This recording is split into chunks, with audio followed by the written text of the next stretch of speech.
Hello everyone and welcome to Cadillac XBC here in Waterloo, Iowa. My name is Mike Flanagan from InsideBowling.com, and I'm going to bring you 7 games of competition here today from the 2020 Ebonite Winter Classic. I'm going to take you out to the lanes now.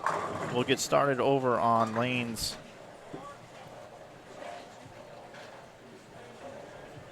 15 through 18 is what we'll get started with here today. Go through my notes of the event with you. Happy you're with us here today on Inside Bowling. So it's the Ebonite Winter Classic here at Cadillac XBC. We're in Waterloo, Iowa, just down the road from Maple Lanes, which has recently gone through really tragic situation where the bowling center was set on fire, and it's going to take 12 to 18 months to figure out what they're going to do with rebuilding, whether they're going to tear it down and start over from the ground up, or what exactly they're going to do. I talked to them last night a little bit about it, but see here, and I assume we'll be coming back here in February and September for these events. This is the 17th. 1 and 3 will cash and make it to tomorrow's cashers round. We have squads earlier today at 8:30 a.m. and the leader on that squad earlier today for the 7 games was Tom Hess. He was 259 bowling for Kayla, plus 87. Joe Engelkiss, our tournament director, was actually 5th. His son Greg 6th at plus 57. Joe was 73 over. 7th was Nate Stubler at plus 45. 8th Jim Howard at plus 39. Ryan Lakota was 9th at plus 33, and 10th was Derek Lewis at plus 31. Out of the 63 players that shoot up, only 14 of them were plus, and the 21st position would have been a cut of a third. That was minus 16. Minus 16. So pretty low scoring. The oil pattern here today, they're bowling on 38 feet on this Brunswick Pro lane, and it's 20 milliliters of oil on the way down, 7.29 on the way back, for a total of 27.58 milliliters of oil. It's a 1.94 to 1 ratio. Very, very flat oil pattern, which means scores are low, and pair to pair are very squirrely and touchy. So this event is sponsored by Ebonite. So when you consider your next bowling ball purchase, check out the Ebonite brand. They got a new Omni and a new Allure out, and now they are part of the Brunswick family of brands. So consider one of those 7 Brunswick bowling ball brands on your next bowling ball purchase. Associate sponsors here this weekend, Waterloo Convention and Visitors Bureau, who've been supporting this event from the very, very beginning and donating extra additional dollars to bring people into the city of Waterloo. So thank you to them. Logo Infusion, also a sponsor of the event. You can save 20% over at logoinfusion.com with coupon code GIBA2020. GIBA2020. We'll save you 20% over at logoinfusion.com, makers of jerseys. And then USA Mortgage, Brandon Steen and his group sponsoring the event. USA Mortgage here in Waterloo. The Budweiser and Bud Light brand of beers, the Budweiser family of beers, also helping promote the event by kicking in some dollars. And the Hampton Inn right down the road. Those are your sponsors of the event. Cadillac XBC, it's 36 lanes in total, I should say, actually. Sometimes they don't use both end pairs. They're using one more pair than what they use normally. So I will, at this point in time, welcome in everyone into the chat. I'd like to say hello to Feeding Frenzy, Bulldog 4976, Jonathan Thompson, Deathman1, bowling.com. And save 15% with coupon code YouTube. That's YouTube is the coupon code for those savings.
At this point in time, I'm going to go through all the bowlers that are bowling currently in the field. As you look at 15, 16, 17, and 18, we'll start here. Cannon Owsley, Brandon Pierce, Bryce Barrett, Austin Stocks on 15 and 16. On 17 and 18, Drake Bazzi, Will Matafee, Brandon Mooney, and Quinn Sheely. I'll take you all the way down on the other end. Lanes 3 and 4, we've got Billy Hubbard, Dakota Solonka, Brooke Allen, and Brody Green. On 5 and 6, we got Brett Sprecher. I don't know his first name. There wasn't room for it here, but we'll go with that. Jason Cragen, Jonathan Shallow, and Kyle Sullivan down on 7 and 8. We got Dave Barras, who's won this event twice, Dave Lubinski, Jason Betcher, Gordy Kilpatrick. Lanes 9 and 10, we got Jacob Bedard, Matt Brown, Brad Christie, Dave Dentlinger. 11 and 12, Tommy Barnwell, Rick Kidd, Mark Stinger, and Steve Taylor. 13 and 14, Nick Heilman, who's won this event, Matt Masilowicz, CJ Boyer, Jordan Schottmer. We already covered 15 and 16, and 17 and 18. 19 and 20, we've got Kevin Christie, John Gould, Pete Rush, and Jay Sandhagen. Lanes 21 and 22, we got Rob Amers along with Todd Summers, Jordan Eli, and Josh Wilcox. On 23 and 24, we got Eric Smith, Ryan Wilson, Donovan Thomas, Dana Wessel. On lanes 25 and 26, we got Brandon Biondo, Joseph Groden, Anthony Dodge, and Ryan Kendall. On lanes 27 and 28, we got Chris Hill. We've got Michalowski, I'm not sure his first name. I want to say Derek, but not sure. 28, Tony Oliva, and Justin Stewart. Lanes 29 and 30, we got Tom Adcock, Brendan Sramick, Alex Dirks, Tyson Tornow. Lanes 31 and 32, Light Blessing, Lance Rockwell, Megan Hess, and Sean Hollinger. Lanes 33 and 34, we got Kim Bowleby, Evan Miller, Aaron Littlefield, Rodolfo Madriz.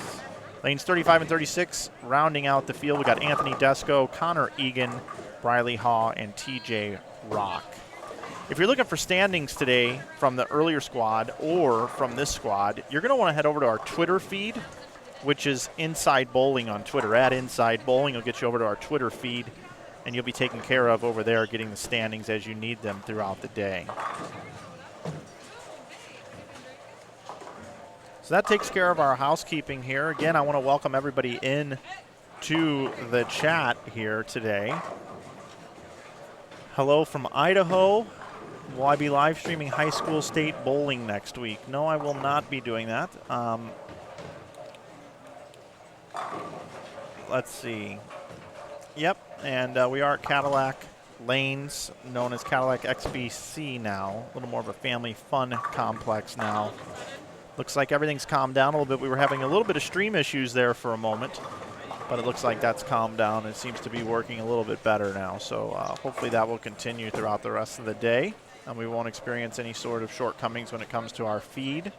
Again, the lane pattern's really difficult. It's really tough, but we did see 279 twice.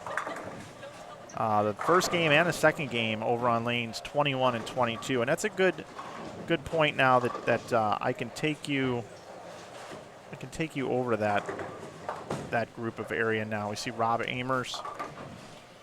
And I do see a 4-bagger up on the board there. I'm not sure if he's got the front 5 or not. I'll check.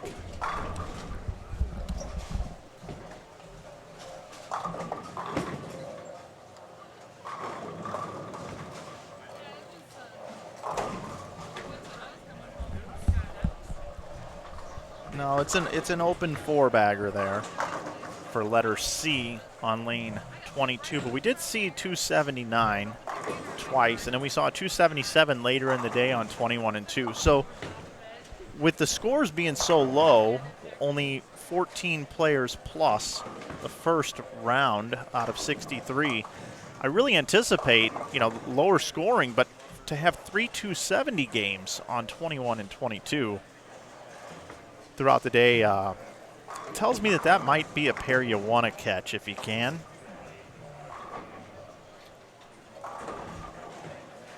There are three total squads here answering a question here in the chat. We had a squad this morning at 8:30. This one here started just around 2 o'clock with practice, which I thought would probably take place. And then 7 o'clock tonight is the C squad.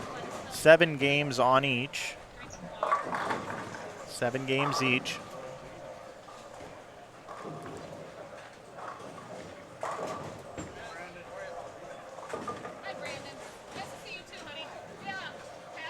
It'll be interesting to see if I have any guests join me. I know. That's okay.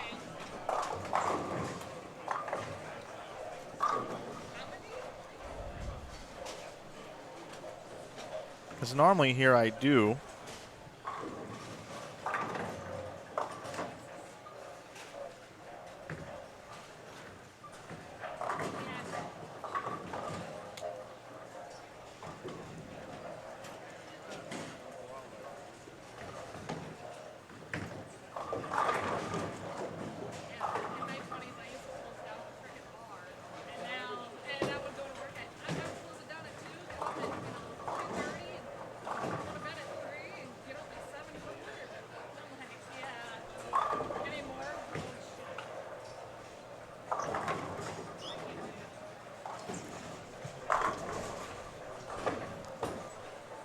So we continue to watch some action here. Trying to get a feel for what the lanes look like early. With the crispy, clean, dry back ends out of the gate, scores were higher the first game than most any other game from what I kind of noticed on the first squad. But as you move pairs and you follow urethane, you start following different ball paths, they can start to get tricky, and it's really the person that can figure out where the oil has traveled to going to the next pair of lanes and be able to match up for success here at Cadillac XBC on this Brunswick Pro Lane surface. Very, very flat oil pattern. A lot of different angles to the pocket. You can pretty much do whatever you want to do here. You just got to repeat your release and repeat your speed and hit your target. I mean, that's the name of the game in bowling, isn't it? Hit your target, keep your speed consistent, and release it the same way every time. If you can do that, match up with a bowling ball, create a little area on the lane, you will win the tournament.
couple of questions in the chat.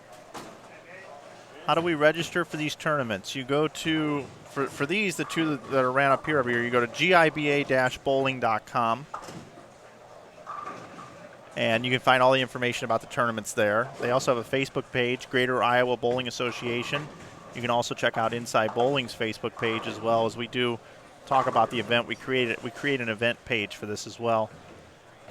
What's the schedule for the rest of the year? Our schedule for the rest of the year is next month we're going to go stream the Southland Bowling League Championships, which is NCAA Women's Collegiate Bowling. Then from there, I think we're going to go stream an event in August with Kevin Williams in Springfield, Missouri. It's a doubles tournament that he's running. So I believe it's the second weekend in August. We're going to go do that one. We'll come back and do the Fusion. Is what used to be called the Fusion. That's what everybody calls them, but it'll be the it'll be a fall classic of some sort in September. Probably sponsored by Ebonite or one of the Brunswick brands. And then holiday doubles. So kind of the way our year shakes out now is we do these two events up here in Iowa that are kind of grandfathered in. We go and do the Southland Bowling League Championships every year, so that's 3. We're going to do Kevin Williams' event this year, so that's 4. And then we're going to go do the holiday doubles like we do every year, so that's 5. So about 5 live streaming events is about it anymore for us. And if you look at my schedule, you know, that's 10% of the weekends a year, 52 weeks a year, 1 every 10 weeks or so. And that's really all about I can handle anymore. I get requests all the time to go do these. But to be quite honest, I've got so many other things going on with my business and work that I just can't do it. I just cannot do it. Yeah, I just can't do it anymore. So whenever we're on, make sure you tune in. We love doing it when we can, but it's just not something that's in the cards for doing it very often.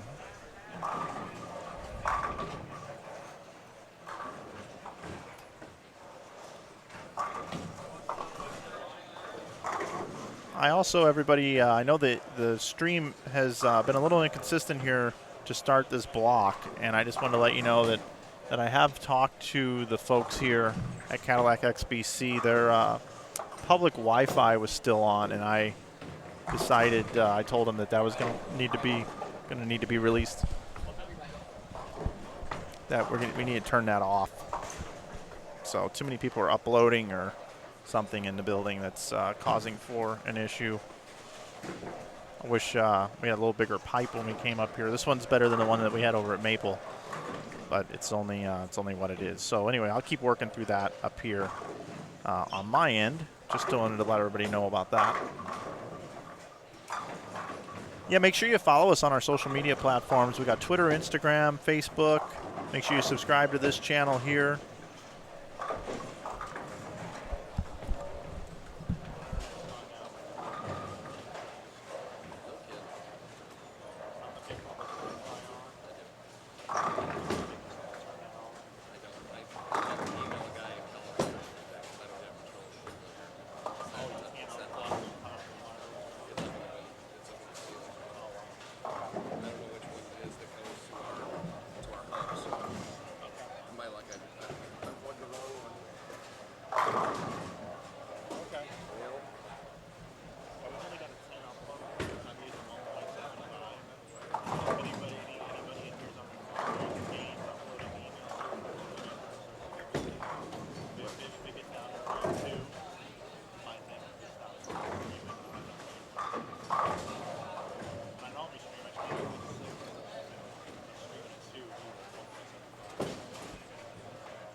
louder and see if that helps. But I don't want to do it while we're live. So just let me know. All right.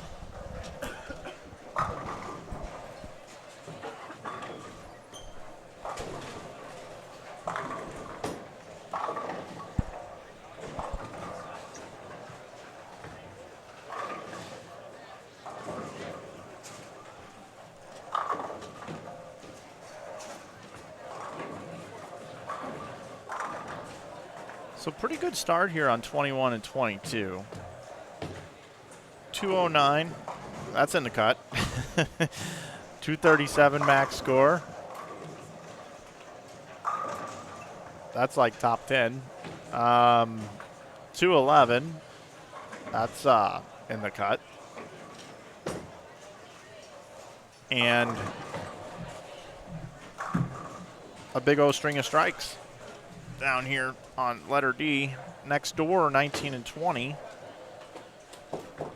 Got possible 2-0 and 2-0, 190, 180. So I don't know. There's just something about 21 and 22 that just makes that pair pretty good.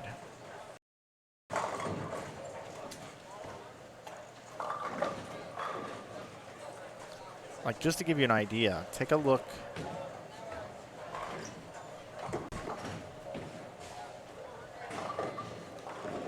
Take a look at this pair over here. We got 171, 160, got 237, possible 203, and we got a string here for Crowe.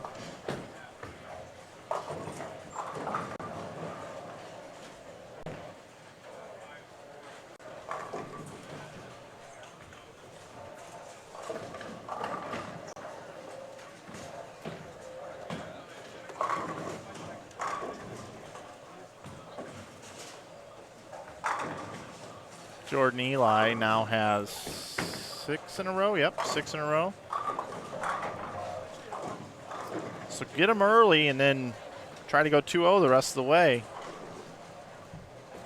And you're in good shape. Not that people want to just try to go 2-0, but if you bowl 230 or 220 out of the gate, 240, whatever it is, and you can just kind of shoot to average 2-0 the rest of the day, you're going to be in good shape going into the next day. You may not lead, you may not be top 5, but you're in good contention with a day to go here. 6 more tomorrow in the cashers round.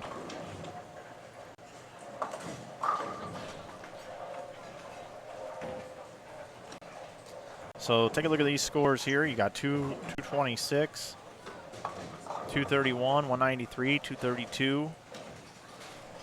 So go back over here and check in on Eli.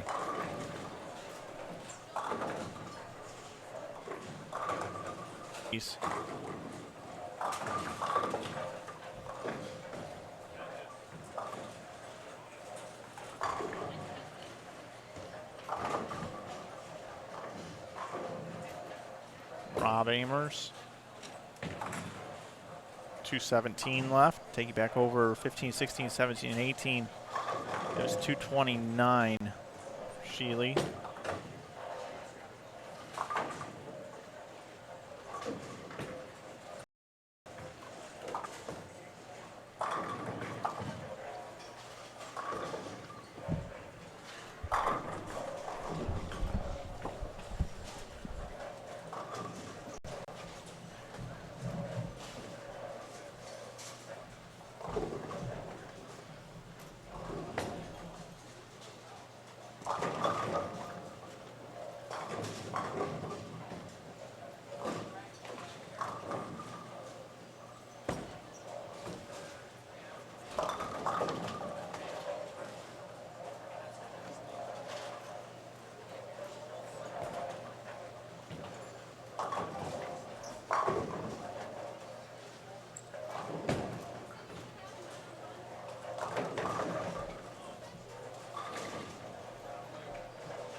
See Dana asking about the cool graphic. Yeah, we're still working on that stinger transition. I didn't like the way that it was yet.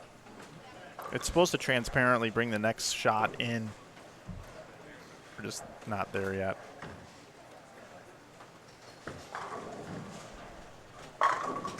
Well, game one pretty much here in the books.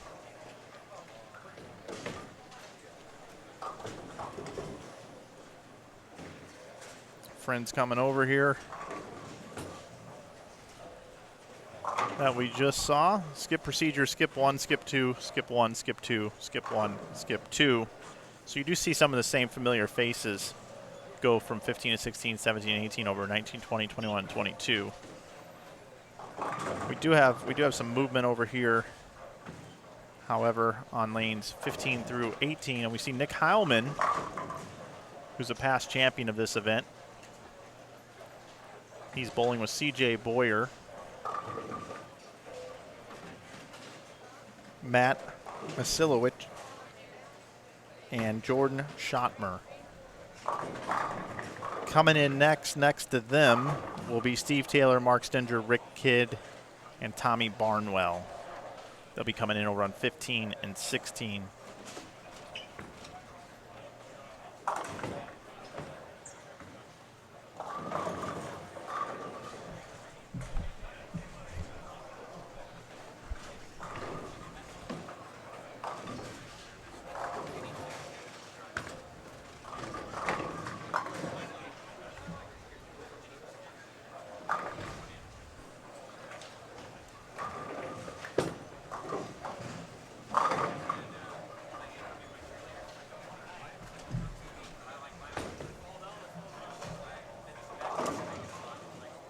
Got a question here. When can we see the first game scores? So what's going to happen here is Jennifer's going around and collecting all those scores. And there are still a couple pairs finishing that first game. Once she gets all the scores, she takes them over to the computer and she types them all in, which is 60-something scores here. And once she types in all 60-something scores, she will hit the tabulate button and make sure nothing looks funny. She'll export it into a PNG or JPEG graphic.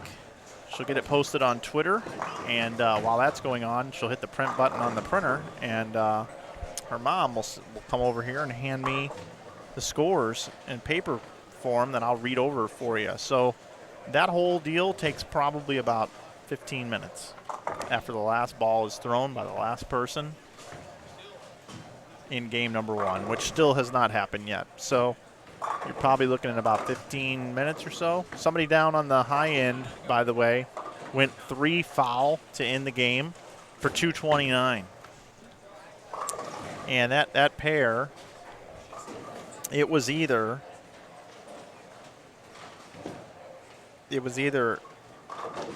Anthony Desco, Connor Egan, Briley Haw, or TJ Rock. It was one of those 4 players did that.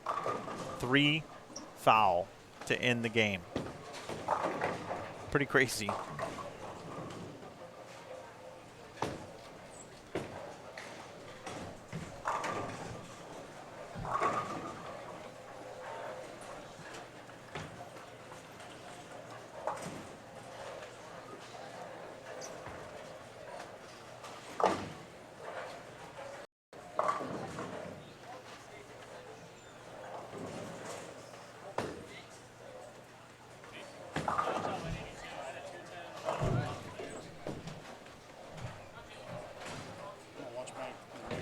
Okay.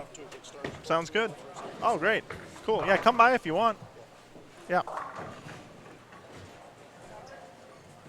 I mean, I know that's my chair. It is your chair. It is your chair. C-squad, for sure. Okay. Tom Hess is going to join us in the booth at some point. Megan's bowling this squad, and he's coaching her, and she bowled 2-0 the first game, so.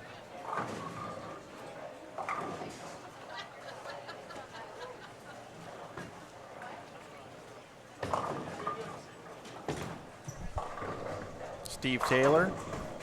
He and his partner Eddie Flanagan won the holiday doubles a couple years ago. For those of you that watched that event. You know, there's something about doubles tournaments. I don't know. We get a lot of viewership on that event. This is a great one, too, up here. But we get, quadruple the viewers in that event. And I guess I don't know if it's because it's the winter time, you know, around the holidays. I don't know if it's because it's doubles. I don't know what it is. I don't know if it's because of the strike fest that it becomes and everybody loves watching the strikes. I don't know. But that event is, I mean, every year it's just, we had almost 2,000 people watching the finals.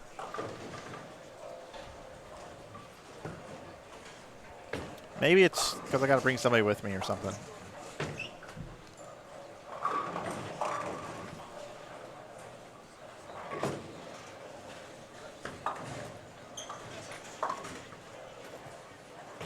Appreciate you guys over the years watching these streams.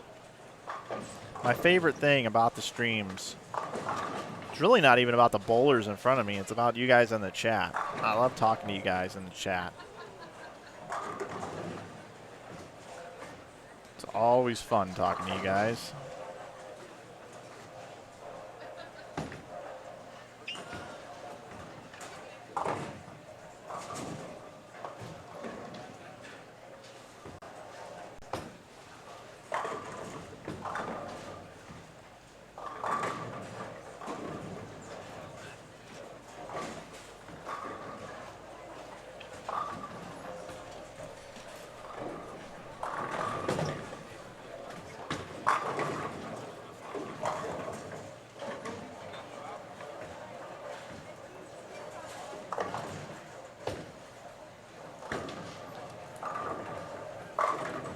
You just saw Jennifer down there getting scores.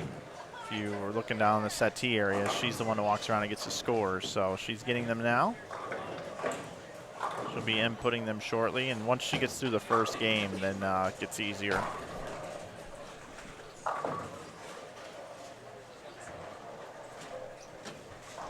Again, if you're just joining us, the A squad this morning at 63 bowlers, and Tom Hess led the squad at plus 259. Cameron Crowe was second at plus 126. Shea Bentbender was third at plus 100. There were 14 bowlers plus on the squad. This squad here, we have a total of 68 bowlers, and we're supposed to have 68 again for C squad this evening. And C squad this evening is going to have a plethora of people that are stopping by, that are bowling on the bowlers tour, that are going to come by here and they're going to bowl this event. Those names are Tom Doherty, Andrew Anderson, Sean Maldonado, the Lavery Spar brothers, Nick Crummell, AJ Chapman are all coming through tonight. 7 o'clock, don't want to miss it.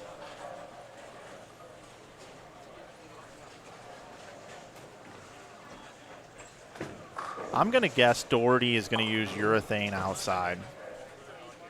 That's my guess.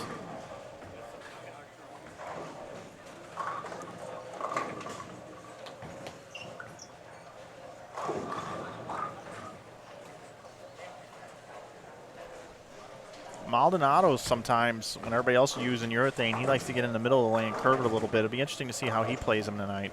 I'm looking forward to seeing those guys. They normally... You know, they normally don't come bowl this event, but it's very convenient for them to come by this time around. So a lot of times on the C squad, it's normally the weakest squad that we have here. Not to say the caliber of bowlers here on any squad is bad, but a little unusual that tonight's squad is arguably one of the toughest one. Or is the toughest one. So we got all that coming up for you. We got this game and 5 more for this squad. That squad tonight starts at 7 o'clock.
decent path to the pocket here. There's a triple.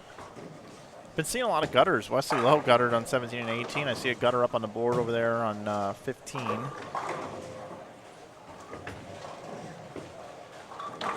Nick Heilman, good shot there. Clean through 5. Should be clean through 6 pretty easily here.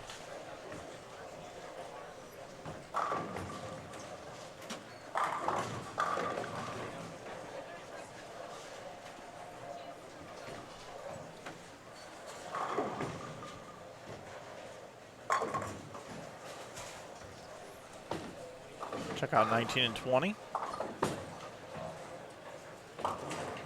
Ball just never hooked, threw it right past the break point.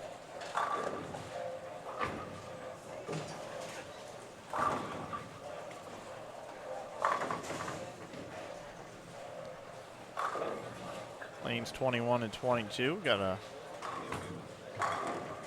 4-bagger, a 9 spare up there on the board. Got Brandon Mooney over there as well. He shot 300 in that 7 versus 10 match. I don't know if that was last time or 2 times ago. He's a Blackhawks fan. I remember that. He was wearing the Blackhawks. I think that's a Cubs jersey today. Chicago sports fan.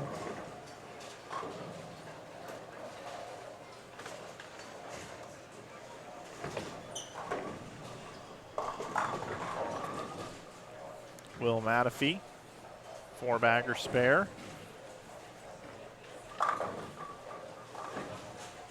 Let's see, is it going to peel? Yeah, it does. Good looking shot there, Will. So this 21-22. Can he keep the 279 streak alive that we had going earlier? 279 here? It's possible. It wouldn't surprise me. He's got his ball really peeling well off the dry.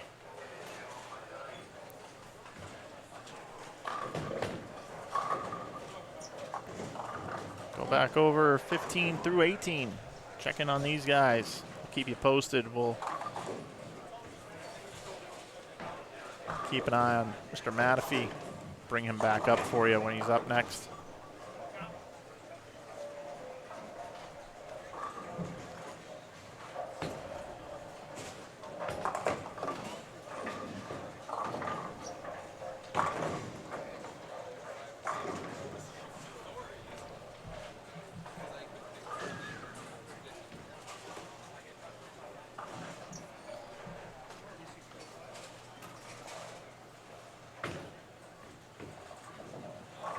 Jerry Dwiggins says it must be Lee Bedoris on the mic when I was talking about the holiday doubles. Wish I knew about this show earlier. Are there any PBA guys bowling? Those some old school monitors. I haven't seen them in a long time. I'm going to guess Doherty's going to get at least 100 today. Yeah, that's true. Probably will.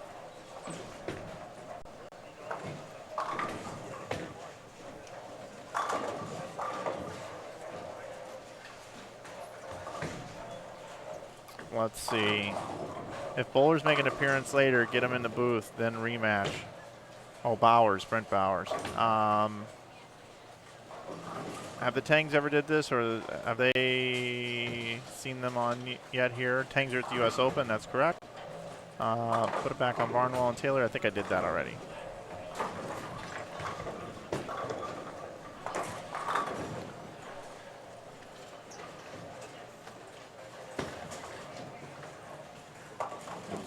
Take a look at Brandon Mooney.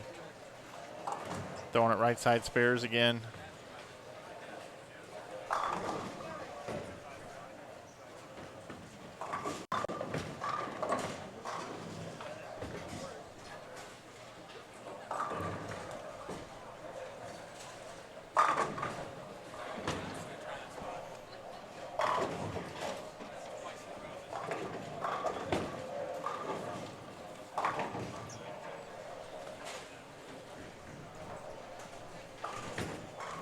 Been pretty impressed with Quinn Shealy's game. He'll be up here in just a moment.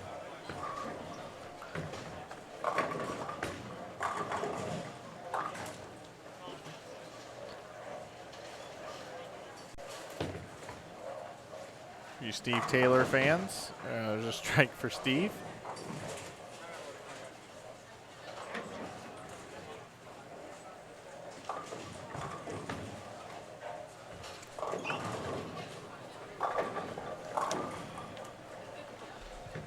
Standings after game number 1. Nothing too earth-shattering. The first thing that jumps out at me, at 25 people bowled 200 or more. Dave Barris is your leader. He's a 2-time champion of this event.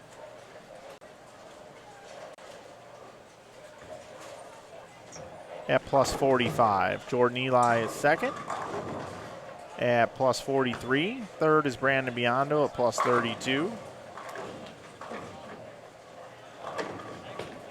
Bazzy Drake is plus 31 in fourth. Quinn actually it's backwards here. Sorry. Drake Bazzy is fourth at plus 31. Fifth is Quinn Sheely at plus 29, tied with Briley Haw. Seventh is Evan Miller at plus 26, and there's a huge tie there. Steve Taylor, Tony Oliva, Brandon Mooney, all bowled 226. That's your top 10. Those standings be out over on Twitter if they're not there already.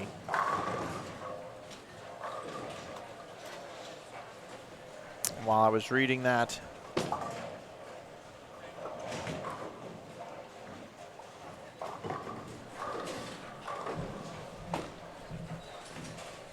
got another strike for Will Matafee. He was -7 after game number 1. 31st position.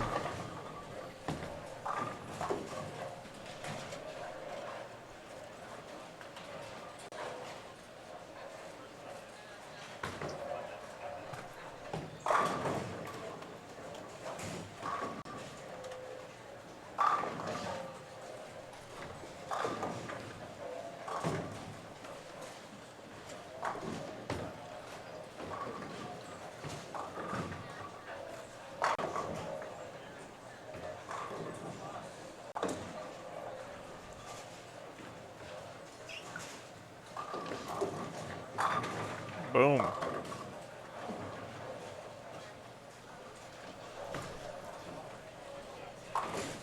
It's a good pair right here. 21-2 is a good scoring pair anyway, and these guys got game. Did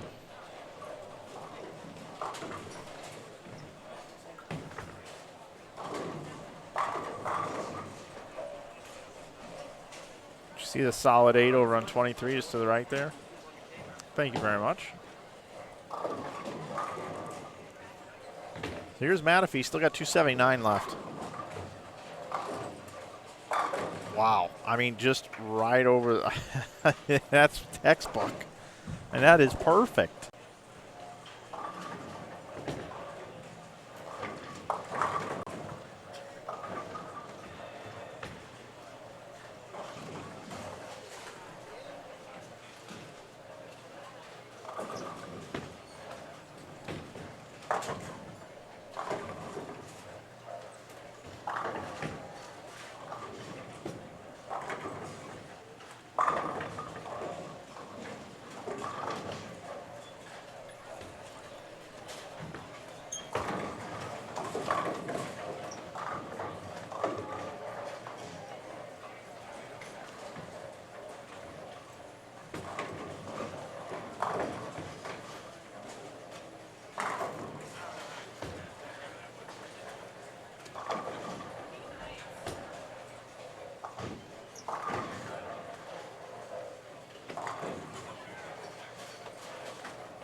Ooh, man. This pair is really heating up over here. I'm going to have to bring him in. I'm going to have to bring him back on.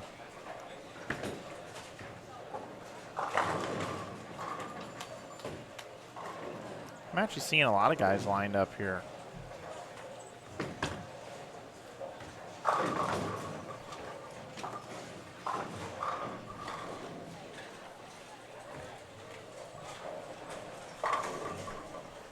.225, 224, 198, 279 left on 21 and 22. They are quite a bit ahead of 19 and 20. Same can be said for 17 and 18, ahead of 15 and 16. CJ Boyer over on 17 and 18. He's got a strike up in the 10th. You see that ball traveling way over on the left side of your screen. Oh, wow. I should have had the camera on that. That pair, the pins are just like walking around on the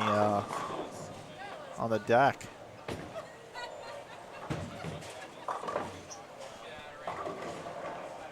Out of range is going on like crazy on that pair.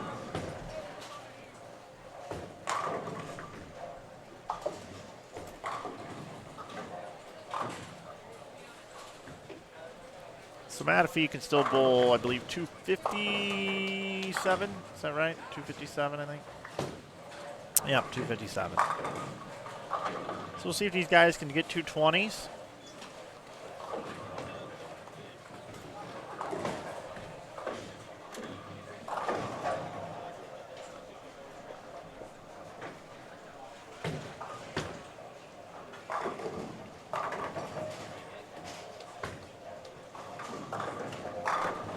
Drake Bazzi with first shot in the 10th with a strike. Brandon Mooney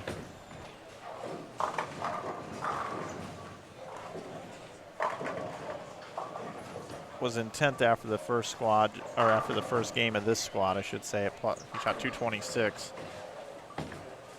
Could be in the 220s again with another strike.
Big string of strikes going into the 10th frame here. Lane 17.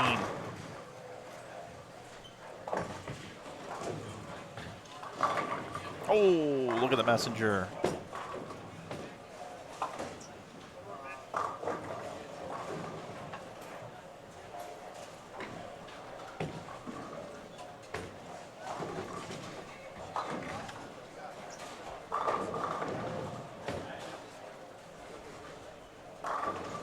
I believe that's Matt Masilowicz.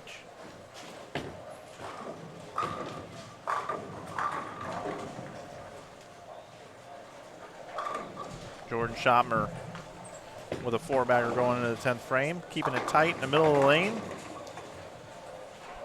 It's 5 in a row for him.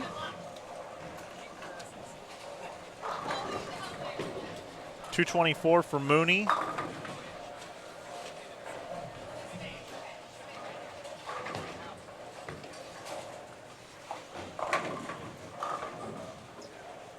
A little bit wider on that shot there, but still 2-0. Nice bailout game here. Off to a bad start, but those 5-bagger in there to get back to plus. Now Jordan, second shot in the 10th. He didn't have much in the 5th either. Ball held pocket nicely.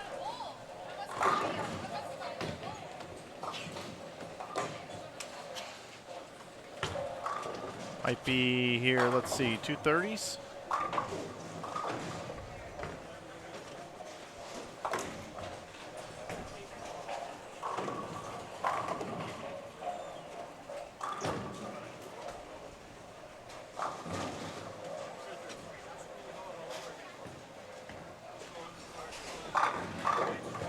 Tommy Barnwell. Lots of strikes from Barnwell, so we got 240. 240 on the board.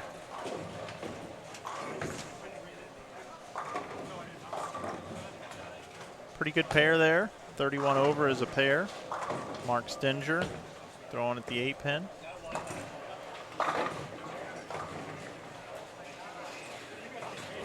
Go back over to this pair here.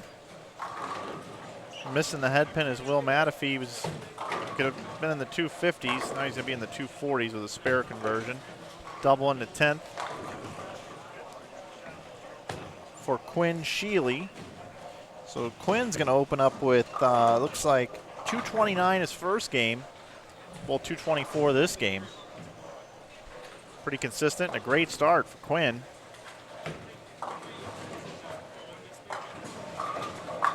And Will misses the head pin twice, to the right and to the left for 233. Donks off a game. 233 still a good score, but you got to pick that up, young man. You got to be in the 240s there at least. And he knows it too. He knew he could get a bunch.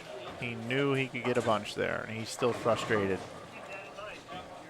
Take our last look at Quinn Sheely. For a while, we just have a 5-pin missed in the 10th frame. 171 here on 19 and 20.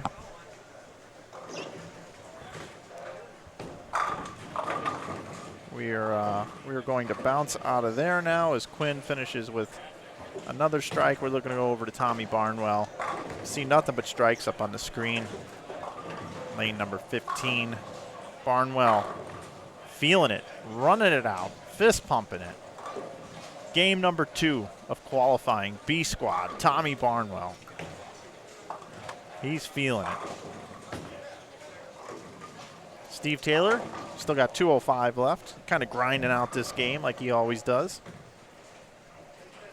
Not a flashy game by any means, but gets the job done. Great spare shooter, always around the pocket. When he gets lined up, he can string some strikes. 10th frame here for Steve Taylor. It's just a bad break. Just a really bad break for Steve. Threw it pretty much perfectly. You know, there's something about this pair watching these guys bowl.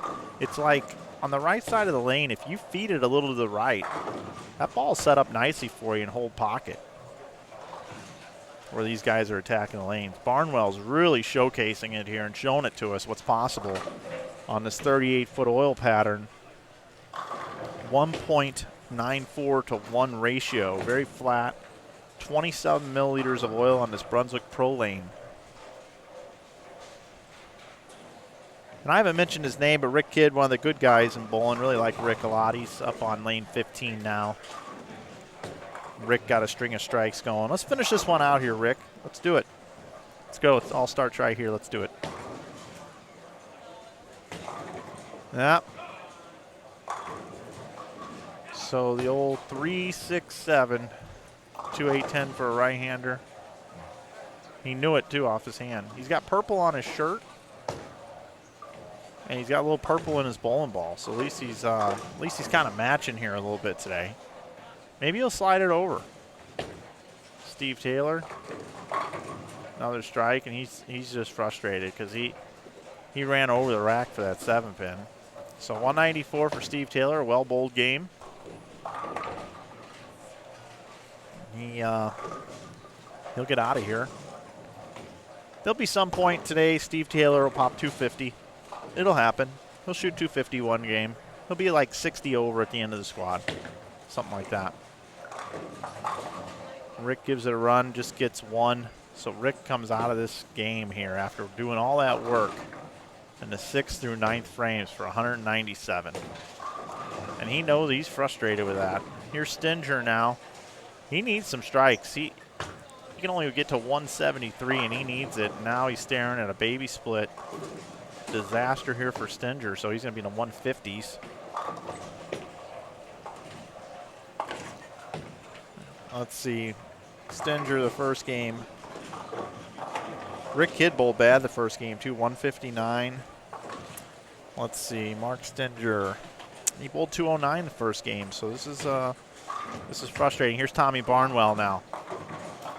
Oh, now he 410. Is that a 410? He 410.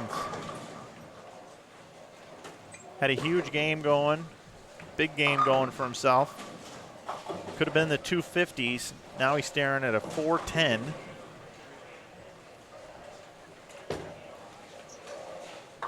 Stinger covers a spare.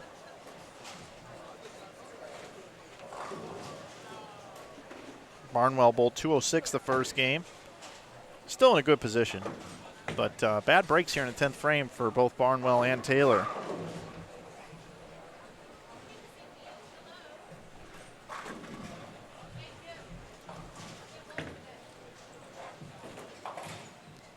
Gets the count, so 220?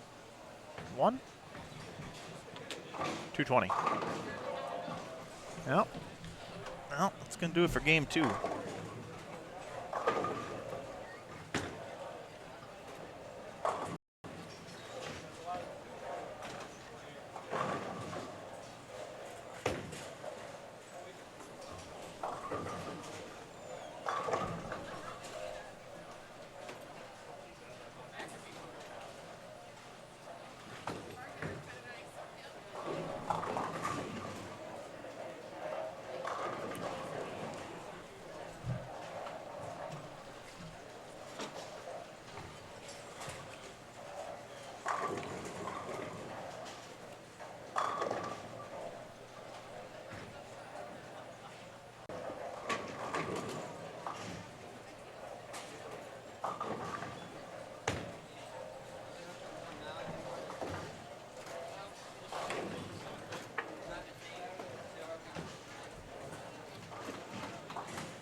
Game 3 underway. Looks like we got a new group in here. Dave Barris. I see Dave Barris. I see Dave Lubinski, who just started with a strike. I see Jason Becker. Jason Betcher, I should say, and Gordy Kilpatrick. Also coming in is going to be Kyle Sullivan, Jonathan Shallow, Jason Cragen, and Bright Spriker. That's, I don't have a first name on that one. So Barnwell and Taylor and folks will be moving over to our other feature pair. I know we got some Barnwell and Taylor fans in the chat, so we'll be able to check in on them as well. We just keep rolling along here. Game number 3, folks. Here from Cadillac XBC here in Waterloo, Iowa. It's the 2020 Ebonite Winter Classic.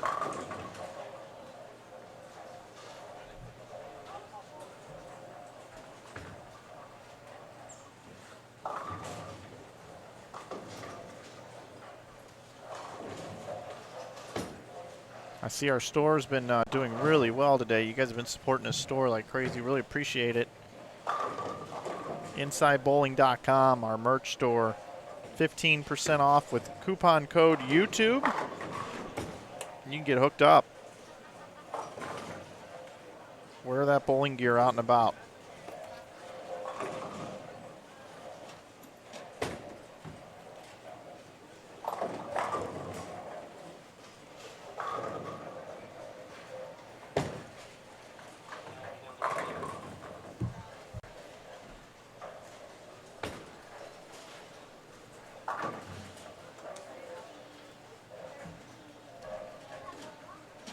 Here's Dave Barris now. First look at Dave, lane 18. Two-time champion.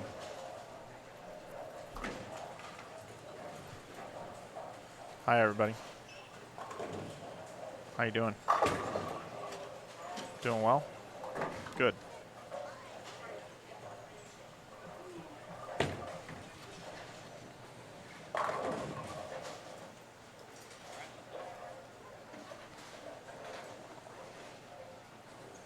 Loving the old school shirt there.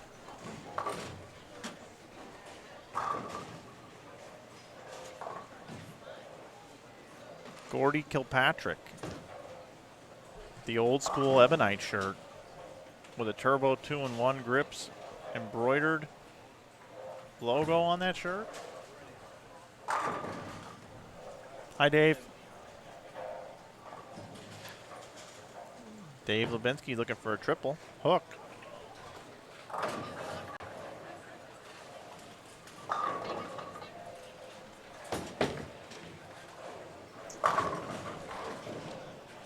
No Mike Peters or Scott Rains bowling today. No, sir.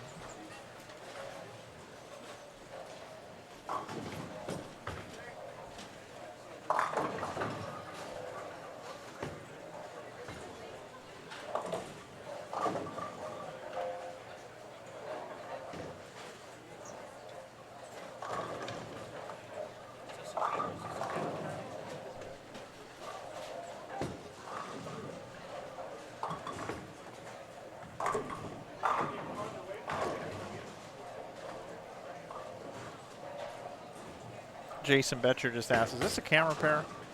Oh, wow, hook. Ball never had a chance. Never had a chance.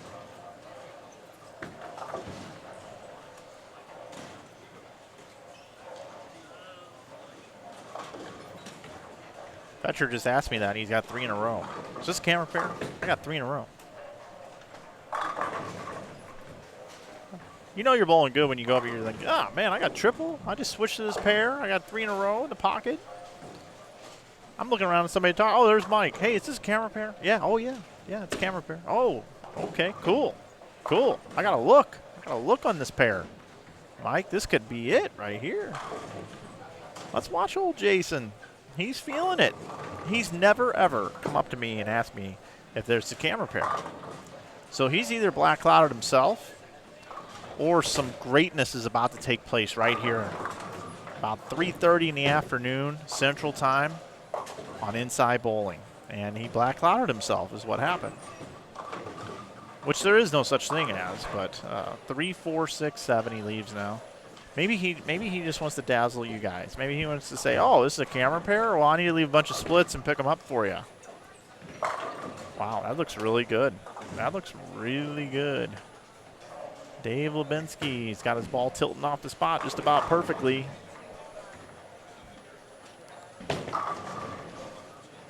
Yep, that's what Jason was trying to do. He's like, okay, camera pair, 3, 4, 6, 7, guys. It's a piece of cake.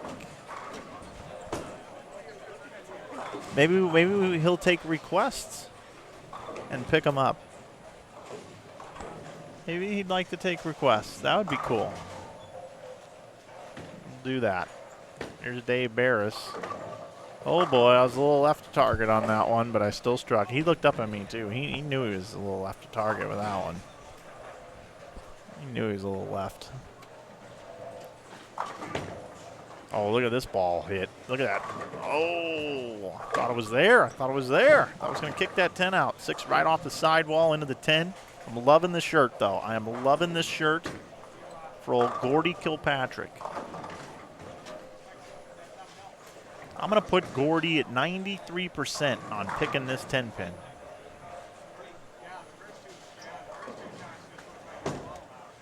Automatic. The man is automatic. Hits it right between the eyeballs. Gordy Kilpatrick, ladies and gentlemen.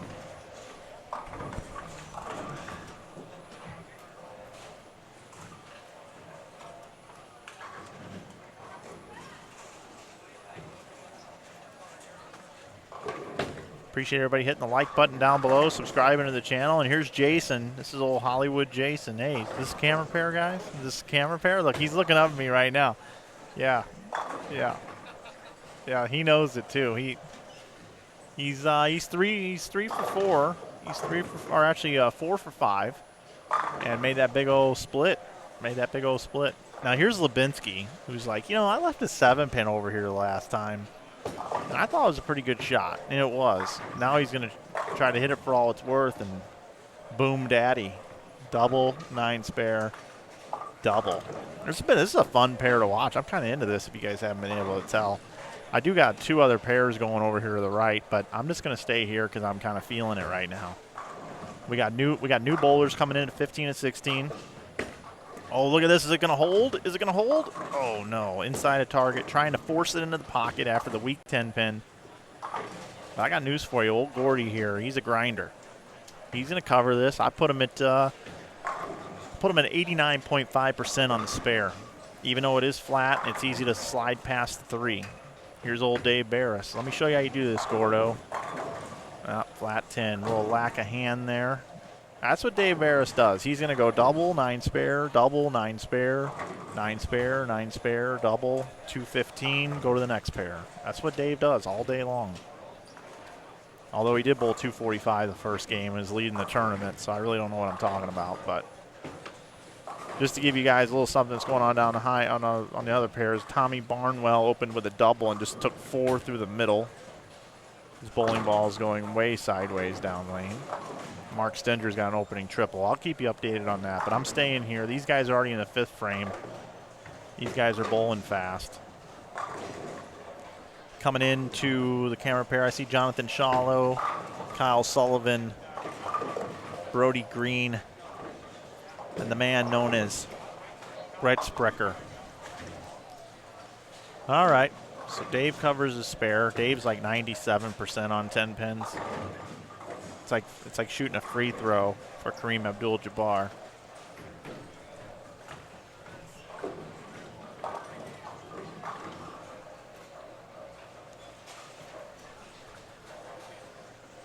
Lubinski took a little more time on the approach. He's going to hook. Oh, yeah. Lubinski, he's got it going on. He's got a great look. I see you guys in the chat liking his Cowboys Emmitt Smith jersey. I see you guys in there liking that. Salivating over it. I see it. I see it. So here's old, hey, is this a camera pair? Jason here. Last time he dazzled us on this lane with a big split conversion. Ooh, we almost had a chance for magic here. A little 210. Instead, he's just going to leave the 2, spare it up.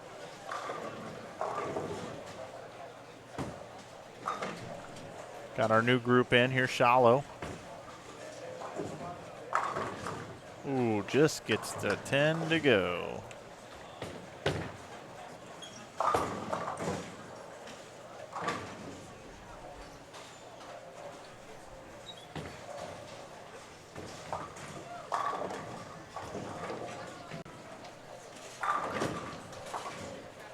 Definitely got some interesting jerseys going on here.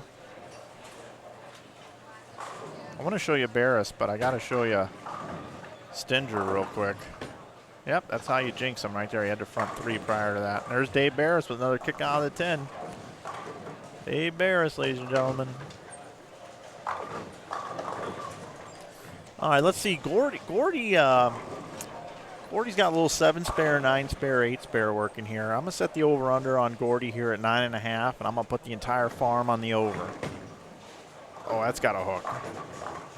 Well, I would have lost the farm on that one. I don't know what Gordy's got going on here. He's not comfortable.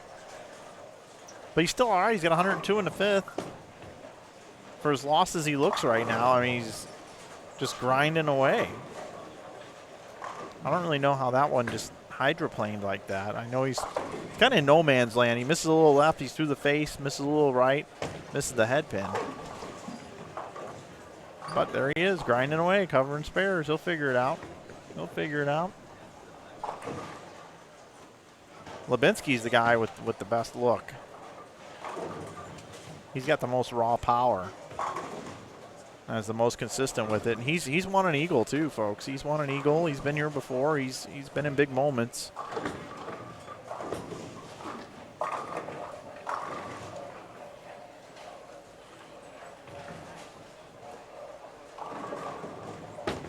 Oh boy. Look at that break. Yep, it's a camera pair, Jason. It's a camera pair. Go ahead and let all your fans know that one. Yeah, he just looked up here. He just looked up here. Yeah, he just said so the whole world can see my mistake. That's right. That's right. And I'm keeping it on this bear for you guys. Oh, look at this ball hook. Oh, Lubinski has left 2 7-pins just like that now. Otherwise, he's been perfect. Man. All right, so I set up my man Gordo here the last time, and I thought, you know, this is automatic a strike, you know, and I just lost the farm and the house and whatever. I guess whatever I got left, nickels and dimes, I'm going to rub them together and bet that he goes over 9.5 on this one. Yeah, there it is. And you see how all the pins just, it looked like they just lifted up like an inch and walked backwards to the pit. I mean, Gordy here, you watch, he's going to sneak out like 220 this game after looking so lost. That's what these crafty veterans do. That's just what they do. Lack of rev rate, old methodical style, 220. That's what he does. Hey, Joey in the chat, thanks for the Kareem's free throw percentage being 72%.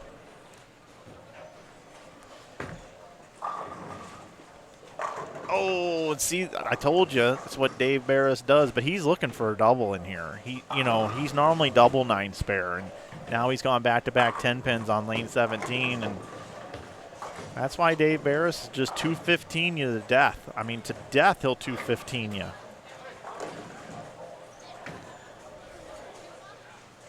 If there was ever like a 24-game marathon, you'd want Dave Barris bowling in that for you, because he's just gonna 24 games on something flat and tough. He's gonna be 360 over. Dave's coming up here now. I've been watching you guys the whole game. I've been watching everything, and you're just waiting for your double. You can't get your double yet. Oh my, is that gonna hook? He's been awesome. He's been awesome. Those 2 7-pins on the left lane. I mean, he's got a great look. Jason came up before the match or before the game and said, "Is this a camera?" Or actually, after he threw 3 in a row, he goes, "Is this a camera pair?" I'm like, yeah, it's a camera pair. After he's feeling it after 3 in a row. Now he's throwing a Brooklyn. He's picked some big split. He didn't even look last game on the front 7, I think, for 260. He had the front 7, huh? Oh, yep, it's a camera pair. Look at him. Look at him out there. He's got his Pete Weber FootJoy glove on. Look at him out there. He's got his compression sleeve like Belmo. He's got it all going on today. He's accessorized. I think Lubinski's about 60% to pick this. Oh, man.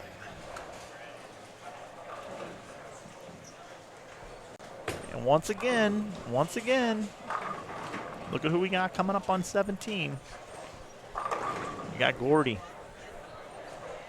Now, Gordy's been so lost and has to throw the ball so perfect. But I just have this sneaky feeling right now that he's going to get himself his double. Prove me right, Gordy. Prove me right. Give me my double. Oh! What was that pin that came off from the left side? I mean, that 10 pin had no chance. The 6 was going to go into it regardless, but he also had another pin coming over just in case to put that double on the board. Look at this. Here comes Gordo. Now, Barris has been locked on the right lane. He's been locked. And there he is. He tilts the 5 into the 4. Hey, what's going on, man? Good to see you.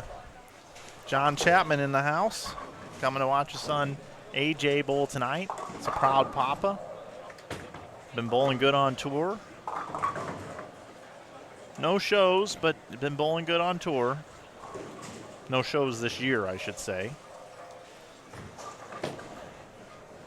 My man Dave Dentlinger, who's a big supporter of this channel and what we do, sent a shout out earlier. He's over on 19 and 20. We haven't given him any camera love yet because of this pair right here I've been having fun with. Hope you're enjoying the commentary here. There's old Lubinski. Yeah, I'm back on it, guys, after that 210. But we will get over there because they're only in the 5th frame. We'll cover 19 through 22. I'll get their I'll get their 8th, 9th, and 10th frames for you. So just hold on tight, everybody. We'll take them to the finish line together.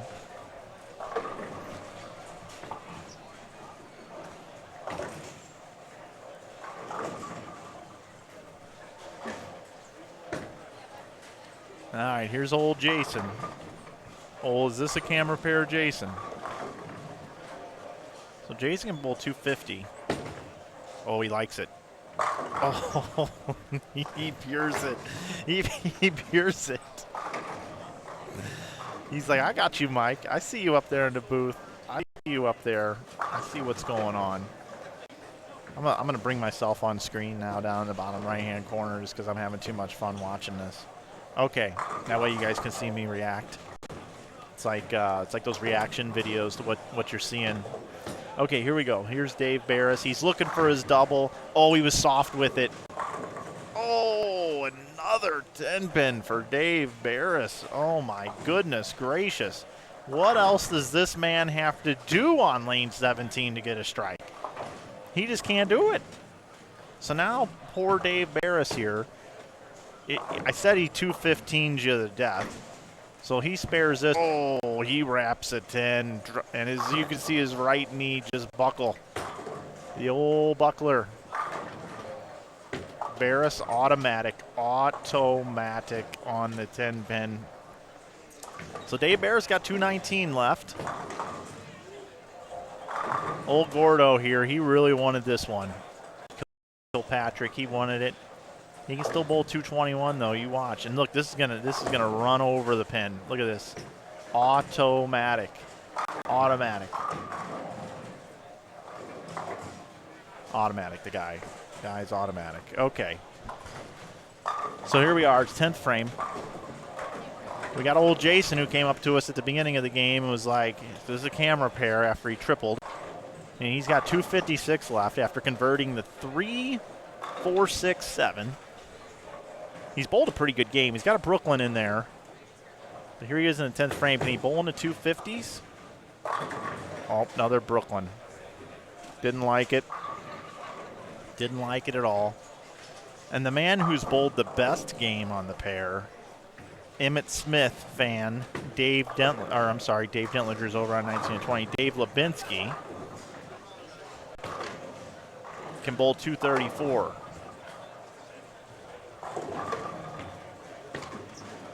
Hook.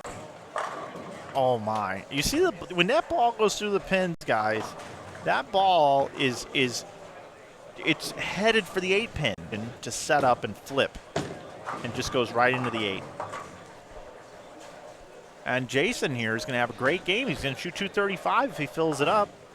Is he going to go get a different ball? Is he going to try a different ball? Yeah, he is. And I don't know if I like this.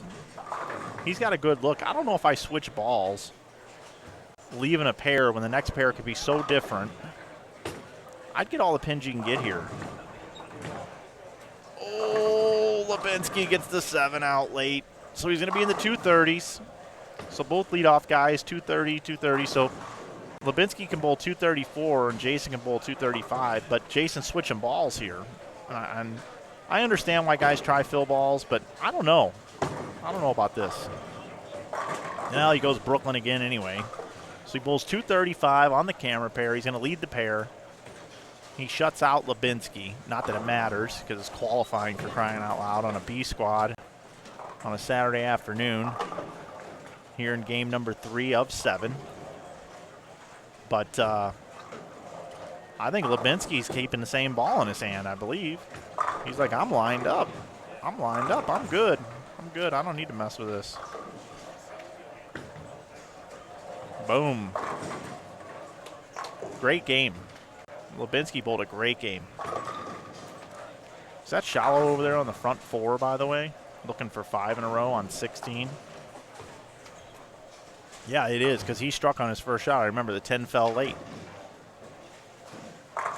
Oh, look at that. Almost a solid 9.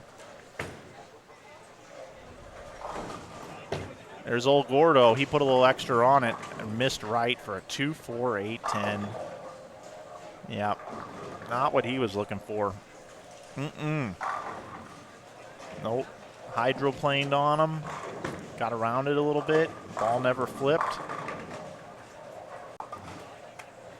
I was thinking good things for Gordo here, but very highly probable he will not make this 2-4-8-10. But here's Barris now after just getting absolutely ramrodded on the left lane. 10 pin after 10 pin after 10. This has been his good lane. He's been carrying on that lane. So I told you he 215'd you to death, and there's his first hit in the 10th. He gets one more here. He's going to be in the 2 teens. So it's either going to be like 209 or 219 for Barris, and he opened up with 245, and I happen to know that he bowled 229 the next game because he's your leader after 2 games at plus 74 as the standings have been delivered to me.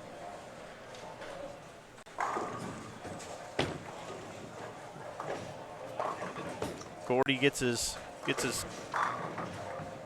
count, 196. Pretty good scores from this pair overall, though. Dave Barris, your leader, at plus 74. Jason Betcher, second at plus 60. Right here. He was second. I've been covering him. Quinn Sheely, we just saw come off the pair over there on 21 and 2. Third at plus 53. Brandon Mooney, another guy we just watched, plus 50 is in fourth. Jordan Eli, another guy we watched, plus 44. Jordan Schottmer is in sixth at plus 43. Evan Miller in seventh at plus 35. Brandon Biondo, eighth at plus 34. Nathan Michalowski, ninth at plus 30. Tied with Trevor Blessing Light. Right now, there are 26 bowlers even or better on this squad. So Dave Barris, your leader. Jason Betcher, second. And Barris got the double in the 10th. Betcher bowled 235. And now Dave Barris can bowl 219. But now Dave's making a ball change. Dave's going to throw a fill ball here.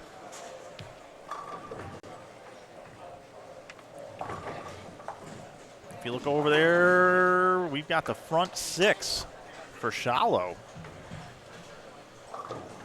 That's a developing situation. And there's Dave. That bowling ball rolled out like Amaletto Monticelli.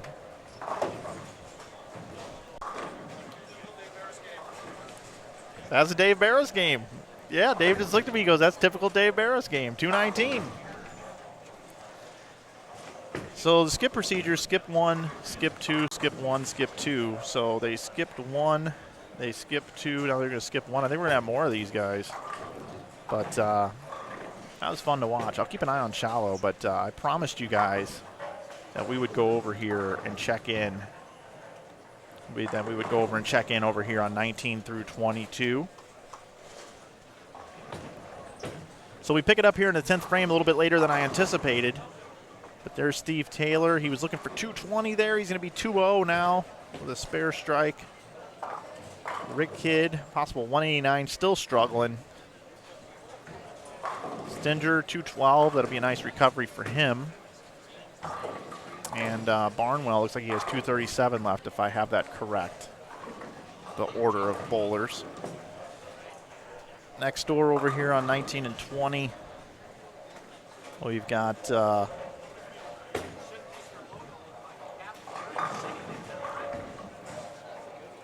me see. I was looking. We got Dillinger, Brad Christie, Matt Brown, and Jacob Bedard. So Dentlinger's got some strikes going up on the board there. He's got a triple going into the 9th.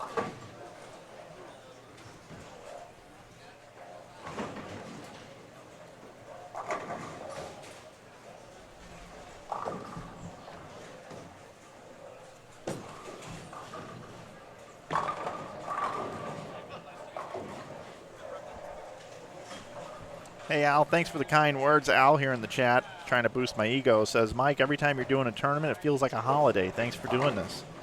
Yeah, you bet, man. You bet. Come on, Dentlinger, get this off your hand because I want to go back over to Shallow for a 7th frame. Oh, Dave wraps a 10 back over to Shallow, looking for the front 7. Looking for 7 in a row here. Oh, he's got it. Wow, that's tough to do here. Front 7. Keep an eye on it. And Steve Taylor's just right around the pocket. 10 pin, 7 pin, 4 pin, whatever. 204 that game for him. He'll take it. He'll take it on the run, baby.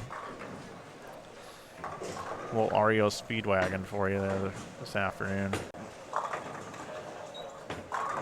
We got Messengers missing 10 pins.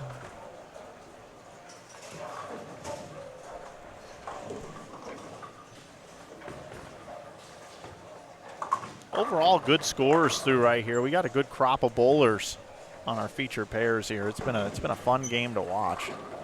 That is for sure. It's been a fun one. It's always good when I kind of know the bowlers a little bit too when they bowl, when they get matched up together on the pairs. Because I don't do this all the time and there's a lot of local people here I didn't grow up with, I don't know their games very well. Sometimes as a commentator, I'm a little lackluster. But doesn't mean I don't care about everybody and I don't love them to death. But just sometimes I just don't have the background knowledge to be able to spit out a bunch of hot takes for you. But those 4 bowlers that we just watched on 17 and 18, I've seen their games enough that kind of know a little bit about kind of what they do out there on the lanes in an event like this. So that was fun for me. Hope you enjoyed it. Scores are on Twitter.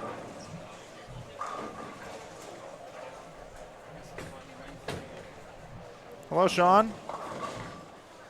How you guys doing?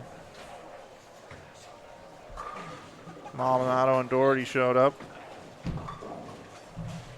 You guys want to hop in here at all for a minute? Yeah. I just pulled in. Yeah, have a seat. Sean, you want in too? Yeah, just grab a chair, and there's a headset right over there. That'll be number 3. So, yeah, all right. Things are gonna get wild here, everybody. Things are gonna get a little on the wild side. Let's see. Yeah, everything seems to be working. Okay.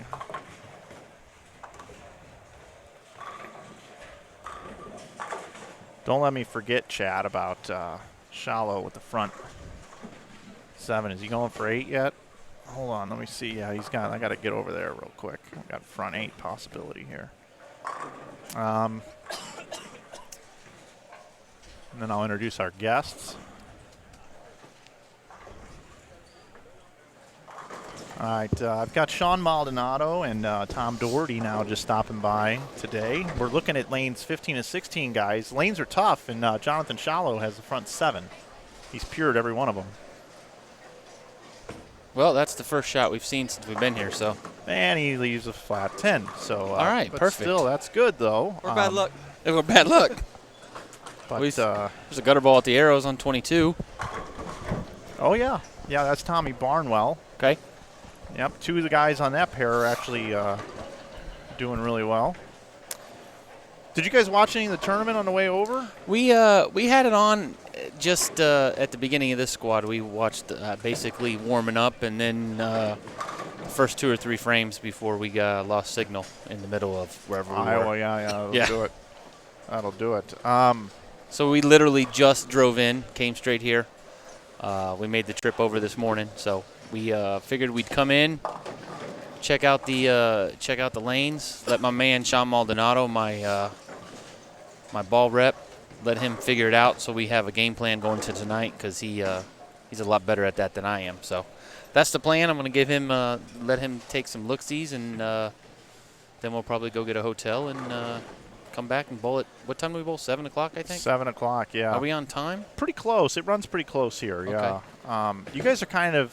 This is kind of like my turf, guys. This is your turf? Yeah, I've streamed like 11 of these tournaments up here. Okay. They're kind of grandfathered in because I just love them up here. All right. I really shouldn't be streaming this tournament anymore, but I do because of the people that run it. Why shouldn't you be streaming this great event? Because I don't really have time to do it anymore. Oh, well, you just got to make time for certain things, Michael. That's why I'm here. That's okay. why I'm here, guys. So it's kind of, everybody up here treats you like gold. They treat me like I'm ESPN when I come in here or whatever. So the fact that you 2 guys are here, stopping through, and it just worked out. Everybody here in town's really excited about you guys, and Andrew's coming, and this is kind of Chapman's area where he cut his teeth a little bit. So Chapman's coming up, and all you guys that are just between tour stops. So it's kind of an honor to have you guys here. We even got looks like Kim Bolaby bowling this squad. So I mean Yeah. that's a long way from home for him. I mean that's probably the first time someone from wherever has been here. And they make them hard. I mean, Well, that's a good thing. here's your graph, guys. It's 38 feet in length. It's 1.9 to 1 ratio, and it's 27 milliliters of oil on the lane. Michael, after what we just went through last week, nothing can be Oh, you considered get, hard. yeah. You guys were in the on deck circle swinging with the weights on the bat, and you're going to come in here free swinging. Yeah, well, we'll see. Sometimes that backfires, but they can't be any harder than the third day at the U.S. Open. And Sean, it's awesome to have you here, brother. Absolutely. I always enjoy being here, bowling your events. It's been a while since I bowled one of your events, though. Yeah, and this one's really Joe Engelkiss's event. I've just happened to be streaming it, but I know what you're saying. The inside bowling stuff that they used to run. Yeah, I forgot yeah. where it was. It's been a St. while. Louis for the most part. St. Louis. Yep. That's the last one I bowled. Made the top 5. I want to say I got third on that last one that I did. Yep, Other yep. than that, yeah, it was fun. It was So very Flanagan's your good luck. So I expect you to have a good week this week. fun. I hope so. I need it after I mean, that you're the third reason round. why we're here. I ultimately left the decision up to Maldonado. Today's my birthday, actually, Michael. So, Again? Yeah, today is my birthday. You know, we did a video on your birthday one time. We did at the Masters, Yeah, right? In day at Vegas. the Masters. Yeah, so Happy now, birthday, dude. Thank you, Mike. I Thank should you, know Mike. that date. You would think. I mean, that's one of your best videos produced of all time. It's like 40,000 views on Yeah. the Hammer page. So I ultimately I talked to Rob Gottschall and asked a little bit about the tournament, and then I left it up to Sean, and Sean said, let's do it. So Sean's the reason we're here. If he would have said no, we wouldn't have been here. So Yeah, so Tom Doherty and Sean Maldonado in the booth. So just a little information about this event. This is the flyer right here, right? okay, we didn't see that. So it's $160 to enter the tournament. And what's great about this event is they've got over $5,000 added. So basically it's over 100% payout every time they run this event because they have great sponsors. They've got Ebonite is the title sponsor of the event, but they've also got the Waterloo Convention and Visitors Bureau that kicks in money to bring everybody in town. And then they've got Budweiser and Bud Light. Logo Infusion also sponsors the event. Hampton Inn. So they've got a lot of people that really support the event. And what's great about it, too, is the way the payout works. You know, it's $3,000 for first, $2,200 for second, $1,600, $1,300, $1,100, $1,000 Those are nice. on a That's nice. $160 Yeah, entry. You know, so and then they put bracket money back into the event too. we can't That's beat it. pretty good. And then here's my little word of advice to you two guys: is they have this optional bet you win side pot. It's $10, Okay. winner take all. Yeah. I've seen bowlers get in the event and forget to get in that, Oh well, I'm and glad then you told us. then they win, and then you're like, So if they're not Oh. in it, who gets it? The next highest person. no, it rolls over to the next event. Oh, And I'm not sure. I'm not sure if there's a rollover or not today. well, hopefully There there's might- not a there mi- rollover till next year because we will definitely be in the Yeah, pot. But there might be some rollover from the last I event. I don't understand. know. You I have to understand. ask Joe. Okay. The other thing you guys need to know about coming here, as I'm giving you guys the cliff notes, is Joe's entire family runs the event. His wife and his daughter. So when you guys go up and check in and everything, be real nice to them. They're real nice people. Listen, Mike, you never have to warn me about being nice. I know. That's what I do. I'm always nice. I know. So don't worry about me. Sean, on the other hand, sometimes he can be a little impatient, Oh, a little on the bitter side, but Now this oil pattern, guys, the way it's created is for multiple angles. okay. So if you want to get outside and go up the lane, you can go up the lane. no. The gutter plays good here? Yeah, I mean it'll play. I mean, if you watch some of these guys that have been tearing them up, there's guys playing pretty straight up, down, and in. Now Dave Barris, you guys know Dave Barris? I know Dave. He's Dave- a relatively straight player. Dave Barris has won these events twice. Well, he's a grinder, so it makes sense. 215s you to death. Yeah. 215 even. That's what he does. That's all he does. He 215s you all day long. Isn't it, we were talking on the way up, isn't this Shannon Buchanan's, like, area? Yes, totally. You guys are on it. Has he bowled yet? Does he bowl this event? Is he going to bowl? He has bowled multiple times. I didn't see him on the list. Maple Lanes is the other center that he bowls out of. And I'm sure you guys probably don't know about this, but Maple Lanes is owned by the Emy family, Rich Emy, Fran's Pro Shop, all that. They own this center and that one. And 2 weeks ago, somebody broke into Maple Lanes, and they had a cleaning guy in there and told him to get down on the ground and roughed him up a little bit. Jeez. Then they robbed the place and set it on fire. Oh, Holy moly. So Maple Lanes is not able to be used, and they're probably going to either bulldoze it and rebuild in 12 to 18 months. It's really unfortunate. About 10 or 11 of the streams that we've done up here in Waterloo were done at that place. So when I heard about it, it was pretty surreal. That's to hear crazy. About that happening. That's insane. So Waterloo bowling right now is hurting a little bit. Yeah. So that's another reason why it's cool that you guys are going to come through and bowl, and I'm sure we'll have a good crowd here tonight to watch you guys bowl. And Hess bowls this all the time. Wesley Lowe bowled this morning. So yeah, that was one of the shots we saw when he threw it in the gutter and you were ragging on him. So I'm gonna try to make sure I keep it out of the gutter today because I don't need any of the Flanagan fiascos. Or shoot more than 100. Or shoot more than 100. I did hear that comment too. Somebody did say that. Thanks for whoever in the chat commented that. It is my birthday, so please be nice to me in the chat today. He'll get 130. I'll get 130 at least. Taking you back over to Shallow here. Sean, are you watching him so we know what we're doing later, please? Well, he's playing right up the lane, right up around like 5-6. Not our strong suit. No, but you can get in we're gonna watch. We're gonna go over to 21 and 2 as soon as Shallow throws his fill. Probably gonna be with Well, I kind of thought you might be throwing some urethane. Maldi, though, I was thinking about you. You can go urethane out, but you like to use what tournament was it recently on the PBA Tour where you decided, screw it, I'm not going with the urethane. I'm gonna use resin, and you bowled really good.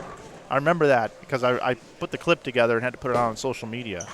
It's been in the last year somewhere. Was it last year's U.S. Open? No, because I did use urethane in the beginning. Somewhere you said, screw it, I'm using resin, and you whacked them. Yeah, that's kind of hard for me to get out of it.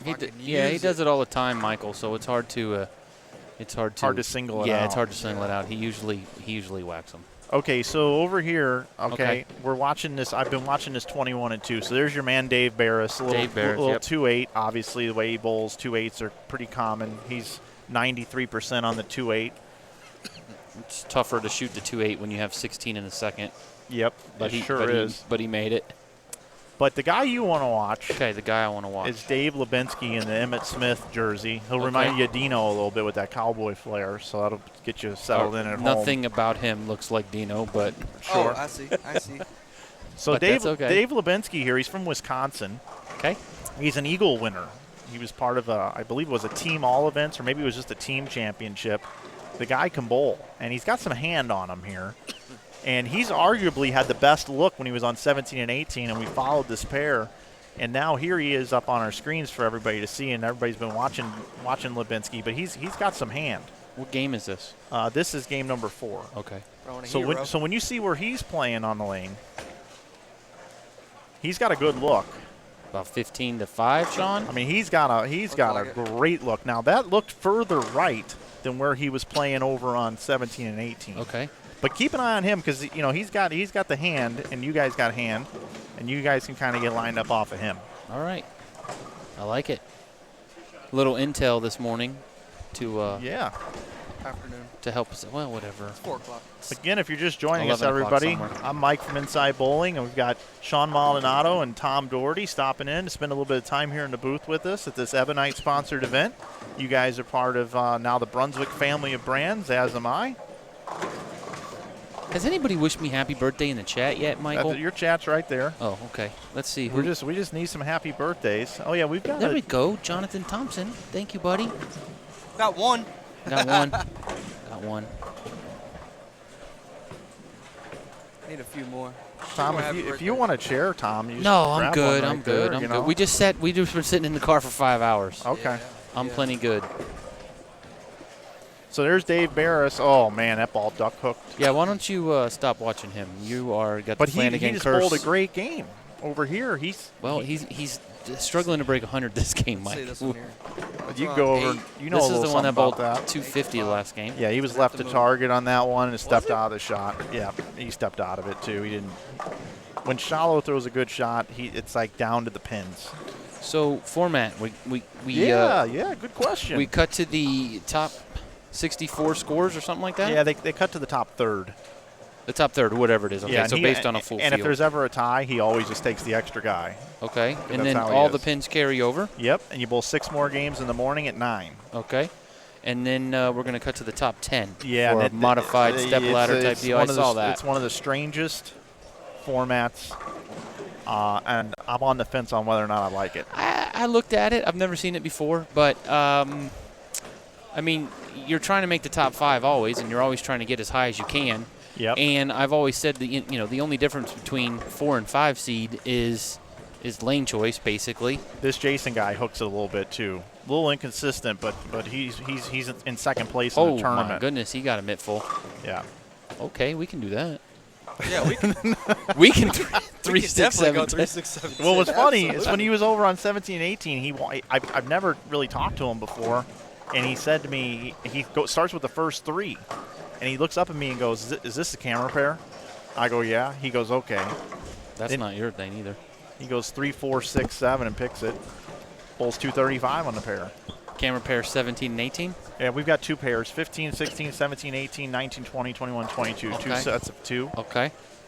So the format, yes. So yeah, back to that. Like I said, you're always trying to make the top 5, and basically the only difference between 4 and 5 seed is lane choice. So there's a big emphasis on making the top 4 because you don't want to be in a 1-game shootout because obviously anything can happen with 6 guys. Yeah, and you know what happens then. 10 bowls 7, 8 bowls 9 in a bracket. I thought it was 1 game for the 5 seed. No. Yeah. Nope. 10 bowls 7 in a bracket. What? 8 bowls 9. And Okay. then the winner of those go each other. Oh yeah. I Then see no, that. the winners of those bowl 5 and 6. Oh. They get Okay, in. They I get don't mind it. inserted. I okay? like it. Then the I thought it winner, was- then they bowl each other to see who's the 5 seed. Yeah. Meanwhile, 4, 3, 2, and 1 have been. Waiting Sitting back, around. They've been relaxing. at the mall for Yeah. 2.5 hours. Yeah. Yeah. Well, that's going to put us a little later than on schedule. I thought we'd be out of here at. What time's this shindig going to get done, Michael? About 4 o'clock in the afternoon. Yeesh. Yeah. We're going to have to hustle, but that's okay. I predicted around 2 o'clock. Yeah, it's a 4. That's okay. By the time I pack up, it's 5. I'm rolling into St. Louis around 10 and catch a flight tomorrow morning to go back to Utah. Well, we got a 6.5-hour drive to Indianapolis after this. Yeah, so we got, yeah, wow, yeah. we're supposed to be checked into our Airbnb by 10 o'clock, so we're going to have to hustle tomorrow Yeah. after Sean wins. Huh? Huh? I like that. I do too. I'm okay with that. Okay. Okay. Yeah, you guys will do well here. You We'll guys will see. do well. Hess is your leader I saw that when I walked in. Yeah, he's Has he ever won? I think he's won this twice. thing. Twice? Twice, Okay. yeah. I thought he won it like 8 times or Out of something. 17. Casey Murphy's won it twice, Hess has won it twice, and Dave Barris has won it twice. Okay. Well, if I can win this week, my percentage would actually be higher than theirs That's true. because I would be 1 for 1. You would be. So that's a bold prediction. But my prediction is Sean Maldonado. So if anybody wants to take bets on that, you can PayPal me the money. We'll figure it out. I was talking earlier, actually. You know, I remember Flo Bowling going around asking the tour players who's the most who's ripe to win, or what player is the best bowler on tour that hasn't won. And I think Maldi gets overlooked quite a bit. He gets overlooked a lot. Eric Fry. I'm gonna go ahead. I'm gonna say Copperfield Bowl. Copperfield Bowl. There you go. He's answering some of the chats there. So Sean's on it. Ask Joe Smart. I got an interesting PBA tidbit for you, Flanagan. Okay. Dick Allen. Uh-huh. He's in the hunt this week at the U.S. Open. He certainly is. How many major shows has Dick Allen made? Ooh, that's a good question. I know the answer. Uh, He has 7 regular PBA titles, which is a lot. It is a lot. How many major shows telecast? I has guess Dick Allen because made? of the question, I'm going to go 0. That's, an obvious answer. But unfortunately for you, the answer is 0. He has never made a major telecast. So interesting to see if he can hang on to this one. It's a great bowler to have a 0 for that stat. Sure is. I think he will. How many major telecasts has Sean Maldonado made? Did you make one? U.S. Open U.S. Open. 2000. And he was shut out in the first frame. Was Wes on The that third show? game. It was the Third game, shut out in the first frame. Was that with Frankie? Yeah. Frankie bowled his 300 against Sean Maldonado. Oh, was it really? How many shows have you made, Sean?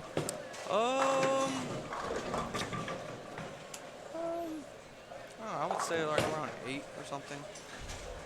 Made a few. Yeah, you have. You have. Made a few. Also including some of the when they had the extra frame events. Yep. I made a few of those. Lubbock and ones in Florida and stuff like that. How are you guys liking the expanded tour this year? I probably can speak for both of us since we have families and things to do back home. I'm a little older, so I like the bowl 2 weeks and off for a month type of thing we had going for a little while. This being on the road for 3 months, I mean, if you're a young guy and you want to bowl and you want to travel, that's great. But I'm a little past that, and I kind of like being home and getting to see my kids and running the pro shops and stuff and playing some golf and enjoying the Florida weather. So this isn't the greatest. I understand it. It's okay. I'm not knocking it. It is better for the sport. It is better for the tour. But on a personal level, the World Series, you go bowl for 2 weeks and then you go home for a month. That's kind of my speed. But again, this is better for the overall picture of the PBA tour by far. Yeah, I think that's what I'm struggling with the most too, as well. Is we're out here a lot, and it is better for the sport, like Tom said. But at the same time, we're away from the family a lot. I got three young kids, a 10, a 2, and a 6-month-old, and just being away from them it's getting tough quick. Yeah. But like Tom said, though, it is better for the sport. But for the kids that are out just bowling, no kids, no huge responsibilities, they're loving it. Yeah. So, and they're taking full advantage of it, as you can see. who's making shows consistently out here. You guys been having some fun though, at least, right? We always have fun. Yeah. I mean, we always have fun. Doesn't mean we don't miss anybody back home. But yeah, we are always having fun. It's a good time out here. We have a good group of guys that we travel with, so they're always making it fun. Eric Fraud, no problem, man. Anytime.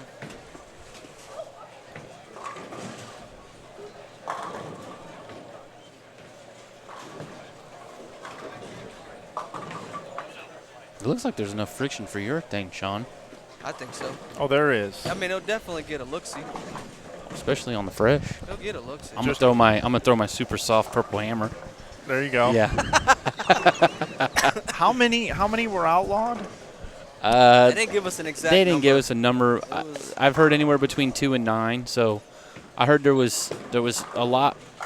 The first round, it was There was between 10 there was and like 30. 9 that didn't pass initially, and then they retested them. And what I've been told, again, no confirmation, but I was told like 7 of those 9 passed again. So there was 2 that were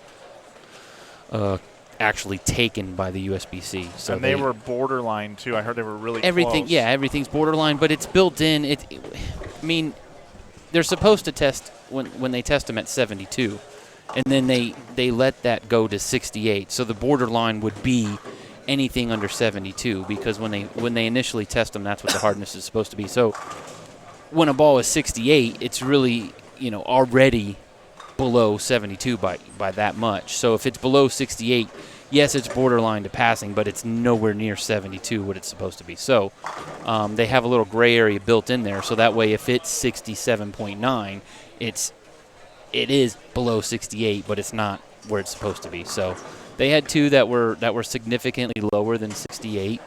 And again, 67.5 is significantly lower than 68. So they took those 2 balls, and they're going to do some more testing on them and see exactly what's happening with them.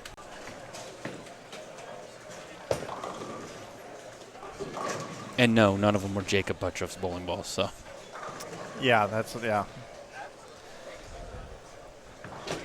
crazy. It's always something. it's always something. It doesn't matter the sport. There's some sort of drama. Yes. Whether if it's tipping pitches, purple hammers, running into guys, creating fouls in the lane. I mean, It really doesn't matter. We can do that. I can hook it. Yeah. Definitely. I'm telling you, though, Lubinski over here, our A bowler over here that we were watching, you know, he's bowling good. Yeah. Scores are low. I mean, let me see the first squad. Oh, the first squad? Yeah. Yeah. So they're taking 64, but you want them to still make the top 10. So, you know, fifth and sixth on their squad, you know. What is it? Sixth is 57 over, so. Let's look at the last squad. Well, that's That's after 2 the last games. This squad. is A squad. That's after 2 games of this squad. Oh, gotcha. So 100 over is a good score, I think. Get you in the hunt for tomorrow because the pins carry over. You want to get as much as you can, obviously. Yep. 259 over for 7. Tom Hess. I'm assuming he was playing up. He probably wasn't hooking it much. Fellow was playing up 7. He's kind of bellying it up the track. Yeah. All right, I got standings after 3 games, and they'll be up on Twitter if they're not already. Brendan Stramick is your leader at plus 105. Jason Betcher is plus 95. Dave Barris is plus 93. Will Matafee's plus 91. Brandon Biondo's plus 90. In 6th is Joseph Grondin. He's plus 80. 7th is Brandon Mooney at plus 63. 8th is Drake Bazzi at plus 62. 9th, Quinn Sheely at plus 51. And also at 51 is Jordan Schottmer. Currently right now on the squad, we have 68 bowlers, and there are 31 of them plus. Scores a little higher this block, huh? They are. They are. And here you go if you want to look them over, gentlemen. I assume they are over on Twitter already, just to let our audience know.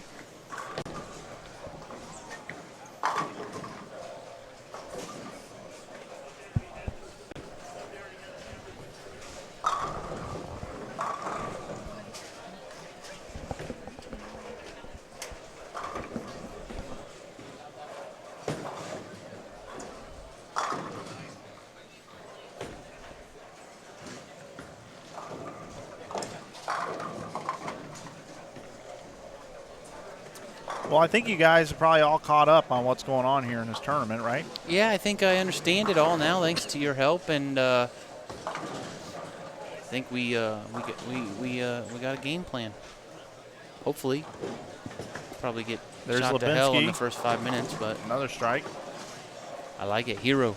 He's got, yeah. I mean, it's kind of like if the ball changed directions a lot down lane, that's good. A lot of change of direction down lane is good today. Straight off the right. That's awesome. Yeah, that's, if you don't have much hand and you miss right, it's goodbye. He's a good bowler too, man. Well, sometimes when they're a little tough, just like this week at U.S. Open, it can make some good bowlers look foolish. Yeah, it's Gordy Kilpatrick, and you know he's kind of like an older version of Dave Barris. He just goes about it up the boards, and he's been around a long time. A lot of good tournament finishes, and I've seen him miss the head pin way right like 3 or 4 times, which is not like him. And it's only 38 feet, so you'd think there'd be some recovery.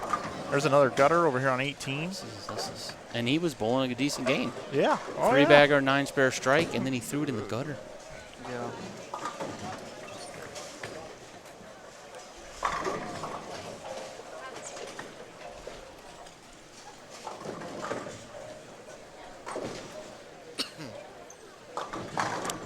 He's having trouble with this pair. Yeah. Shallow, yeah. Yep. And he just was blowing him up, front 7 or whatever it was over here. Jumps over here. I'll tell you what, 21 and 2 is a good pair. Earlier today, Wesley Lowe bowled 279 out of the gate on that pair. Then the next game, another guy bowled 279 on that pair. And we had a 277 on that pair. We had a guy this morning, get this, guys. Guy bowls 388. 388 for 3 games. 388 for 3 games. Okay. Then he bowls 279, 277 back-to-back. Whoa. So Wesley Lowe bowled minus 74 with a 279 game? Yeah. Jeez. Yeah. Uh-oh. And Lubinski's ball just went completely sideways. Yeah. For 5. Not 100% sure that's a good idea, Flanagan. And see, Betcher right here is in second. This guy right here, he's in second right now. The one that had the front 7 last game? No. This guy over here with the Pete Weber FootJoy glove on and the Jason Belmonte compression sleeve. Oh, okay. He's got it all covered. Can we wear shorts? Can I wear shorts tonight? Yeah. Oh, sweet. Yeah, I think so. I mean, Just double checking. He thought doesn't. I saw somebody bowling in shorts. Oh, there's a guy in shorts. Yep. John Marsala, PBA 50 champion, bowling a hat earlier. Okay, today. well, I'm not going to bowl in a hat. Leave that to AJ Rice. Yeah, it's very laid back here. I like it. Cadillac lanes. But they also don't Waterloo, Iowa. they also don't wall them up though either. So there's some Well, that's good. there's If some they walled them up, integrity here. if they walled them up, I probably wouldn't be here. In all honesty, How'd you hear about the event? Rob Gottschall.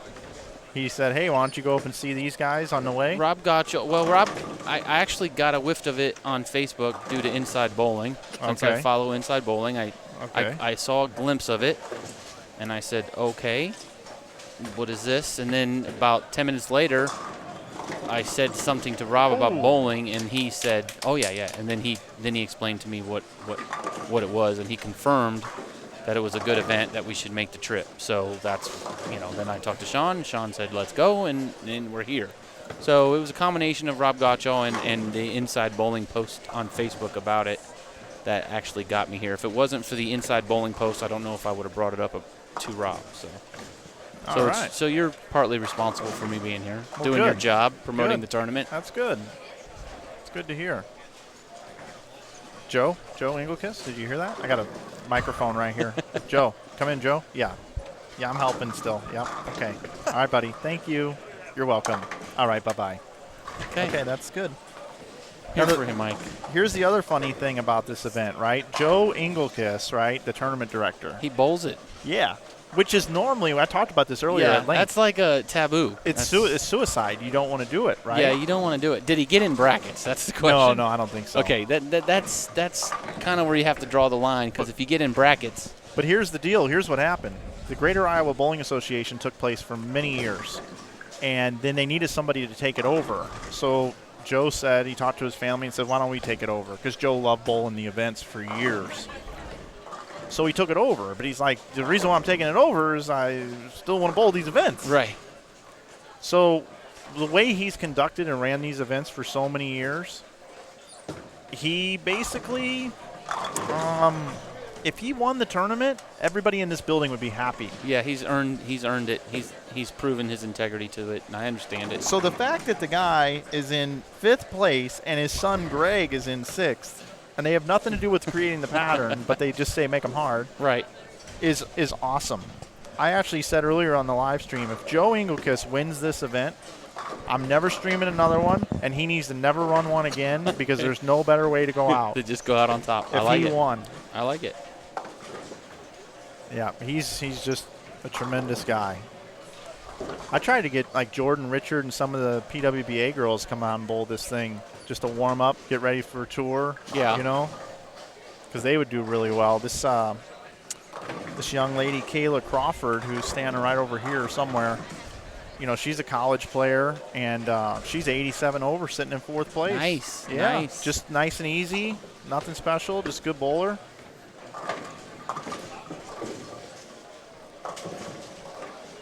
So, yeah, good vibes here. I got to do a lot of things to get here. I got to fly from Utah to St. Louis. I got to rent a car. I got to pick up my stuff. I got to drive up here 5.5 hours.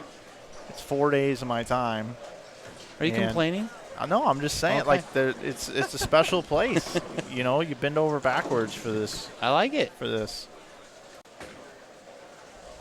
that look like the mask units? Doesn't that look like a rack of pool balls? Sure does. I don't think I've ever seen those.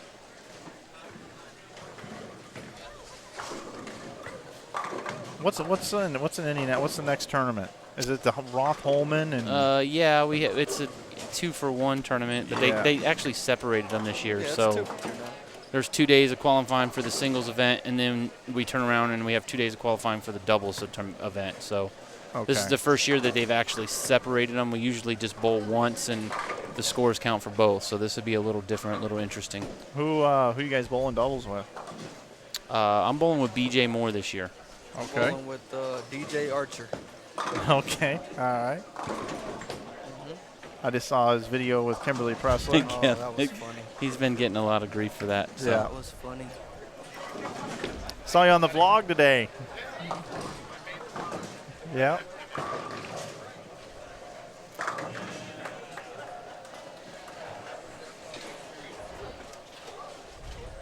Andrew Anderson's in the house now. Yep. Nick Crummel. I saw Nick Crummel's in the house. Yep. Crummel's bowled this event a bunch. Oh, has he? Yeah, this is kind of his. It's where I met Nick. It's where I met all the Nicks. Nick Pate, all those guys. They all came up and bowled these things. I'll tell you a good player in this group that you may not know, Cameron Crowe. Okay. He's a lefty. Well, that's a negative. Tons of power. We don't like to see that. Just a ton of power. We don't want to see any lefties This near guy's the top, good. Mike. He's good. It's bad for the game. He's good. You guys been putting the patterns out this year?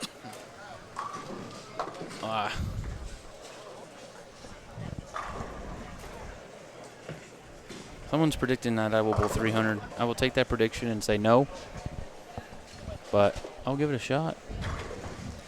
I will tell you guys, it's a little deceiving here, especially when you move right. It's very easy to throw it past the break point. We're going to get tighter as we go to the right. Where's the front desk? That makes sense. Front desk behind 11 and 12. Probably more open play on 1 through 18. So that's what I hear anyway. I've never bowled one of these tournaments, but I'll tell you, I get the itch every time I come up here. You should bowl, Mike. I want let to. us, Commentate? Yeah, let us commentate your form and then get people to see a different side of Mike Flanagan that they usually don't get to see. I think they will enjoy it. Oh, I saw that. That's dirty. I saw that. Was that on the TV pair? That's No, nice. it's over here. Oh, you missed out on that one. Yeah, I saw that. I did, but I got a 4-pin earlier that slid into the 2/5 position. That's not good. Yeah, pin carry is so odd here. Perfect. David Bears with a 157 game.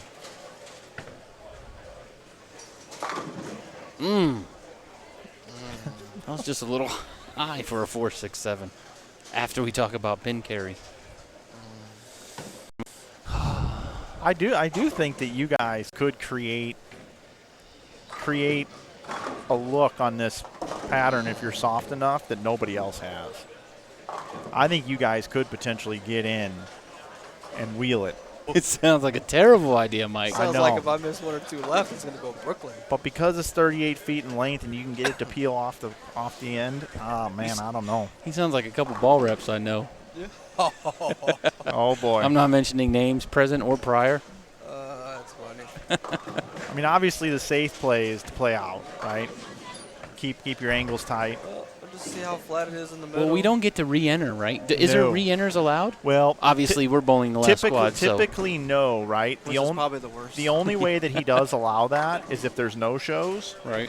and then he puts everybody into a pool and draws names out of a hat to fill the squad.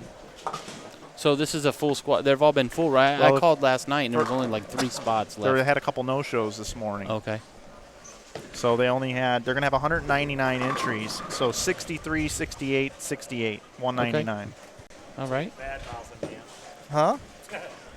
Yeah. This is Joe, by the way. Joe, how are you Hello, doing, Joe. Joe? Nice to meet you, Joe. How are you? How you doing, sir? Good bowling, Joe. Yeah, thanks. Yeah. Ready to Let win the it all. really old guys have a little fun. It's okay. Hey, I hope you finish second this year. He bowled 150 the last game, right? 148. 148 the last game. Giving us a chance. Yeah. The ball was wiggling so bad. I like that. Oh my God. Okay.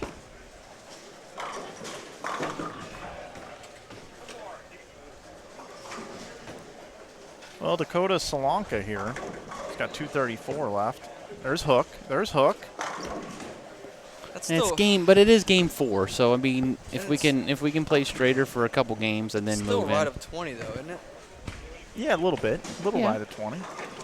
I mean, I'm not saying big wheel like set it down on, Well, big wheel to me is like sliding 25 to 35, and anything left of 25. it doesn't look like too many people are sliding left of 20. Let's see. I'm going to take a look at this one. I think he's sliding around 22. Maybe no, he's deeper than that. My bad. He's 22? sliding 30. He hit 22. It was Yeah. around 22. This pattern's cool because you can attack it from multiple angles. There's 3 things to be successful in this tournament. I'm going to tell you guys what it is right now. I talked about it earlier today. I'm going to give it to you one more time. Okay.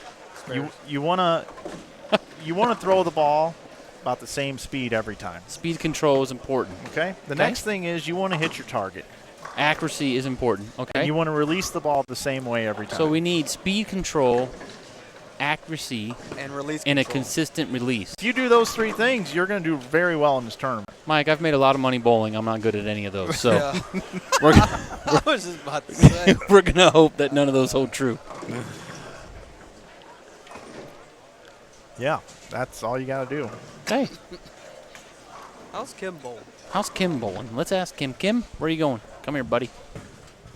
I'm going to ask him how the left is. It's a very symmetrical pattern, so they don't really have anything to complain about. No, it is. It's good. When it's a symmetrical pattern, there's no complaining. Shoe up and bowl.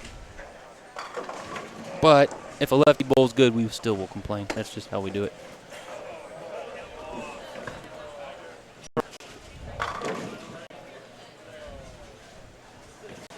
Mike, they want you to bowl, make it an even 200 entries. Yeah, wouldn't that be great? I mean, that I would actually pay for it. $160 to watch you embarrass yourself? It'd be perfect. I'd love to bowl on your pair. We can make that happen. I know a guy. I bowled last time I bowled the Raza last year with Vodka and Sherman, down in Costa Rica. Yeah, Costa Rica. Jason Couch, all these guys. I hadn't bowled in about a year, and I don't bowl league. And I fell in love with a Triton Elite at that tournament. Okay. It was the best ball in my bag out of the 3 that I took. It just rolled really good for me. Solid symmetrical ball is what I like, I guess. And I ended up averaging 200 even for 24 games, and I beat Jason Couch by 250 pins. The left must have been hard. And We'll have to ask him. And they, oh yeah, definitely, he did say that. And I hung out. I did okay. And I crossed with Walter Ray one day, and Walter looked at me and said, "I didn't know that you bowled. I thought you just walked around with a camera." And because I hit up on it so bad at the bottom of the swing, Walter was getting into it. Like, he really enjoyed that. Because you had to try to make the ball hook a little bit, at least for me, with the way that I bowl, because they were pretty slick. But it was good. It was a good time. Okay. Costa Rica is usually a good time. I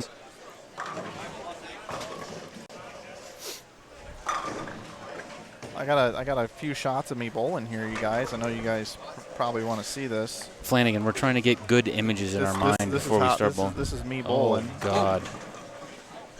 Flat What 10. does Randy say? Looks like a monkey falling out of a tree. Let's see. Here we go. Here I am again. Right? Yay! That's me and my Triton Elite.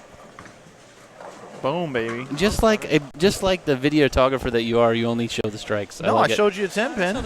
Oh, did he? Yeah, but he hit the pocket. This is probably a 10 pin. Can we too. see the 3 off the right, or can we see you hitting your ankle? Man, he's really getting under it. Oh, no, that was a good one. See, That was a another good high one. flush strike. This is probably a 10 pin. I don't even know, but I can tell you there was one. I think there were like 2 strikes in the whole match. Yeah, there I am, 210. Oh, there you go. Man, That's he the one we need to see. missed in, too.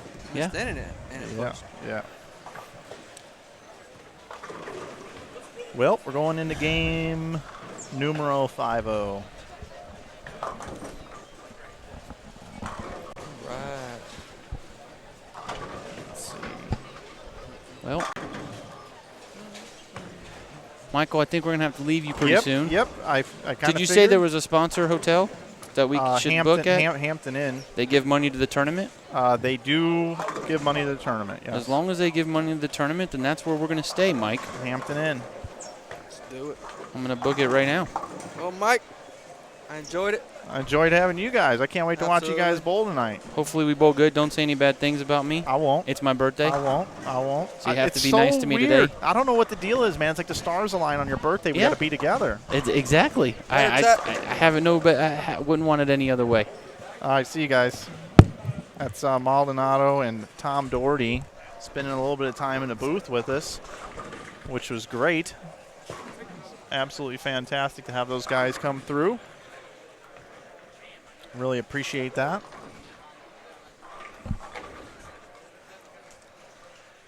So it's always good to have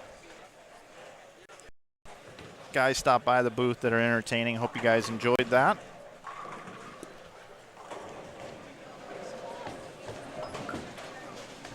Sure, I'll have Andrew Anderson or Nick Crummel join shortly.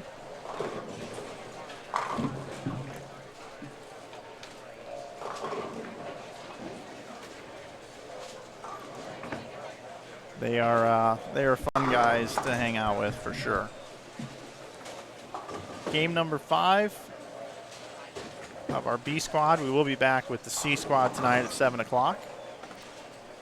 This squad will get over about 6 o'clock, it looks like. About a half an hour a game.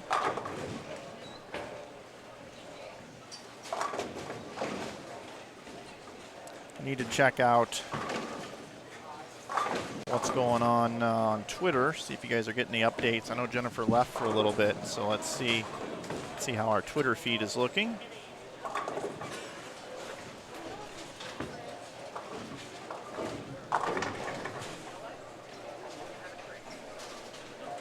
Yep.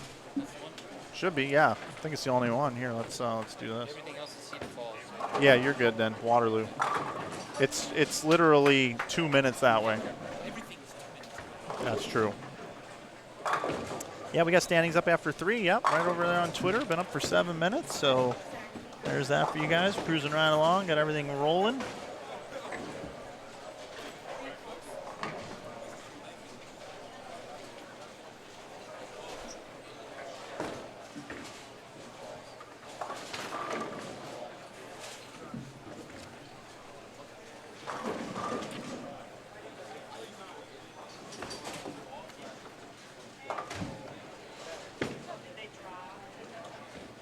Oh, I keep forgetting that Buttriff's bowling tonight.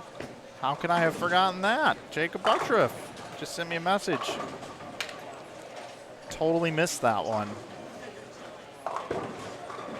We got a star-studded field coming in here tonight. Travel safe, Jacob. Getting here, buddy. We've got strikes aplenty over here on 21 and 2. I've been talking about how 21 and 2 is a pretty good pair. So far, they're perfect through first 12 shots until I said that right there for a 2-pin.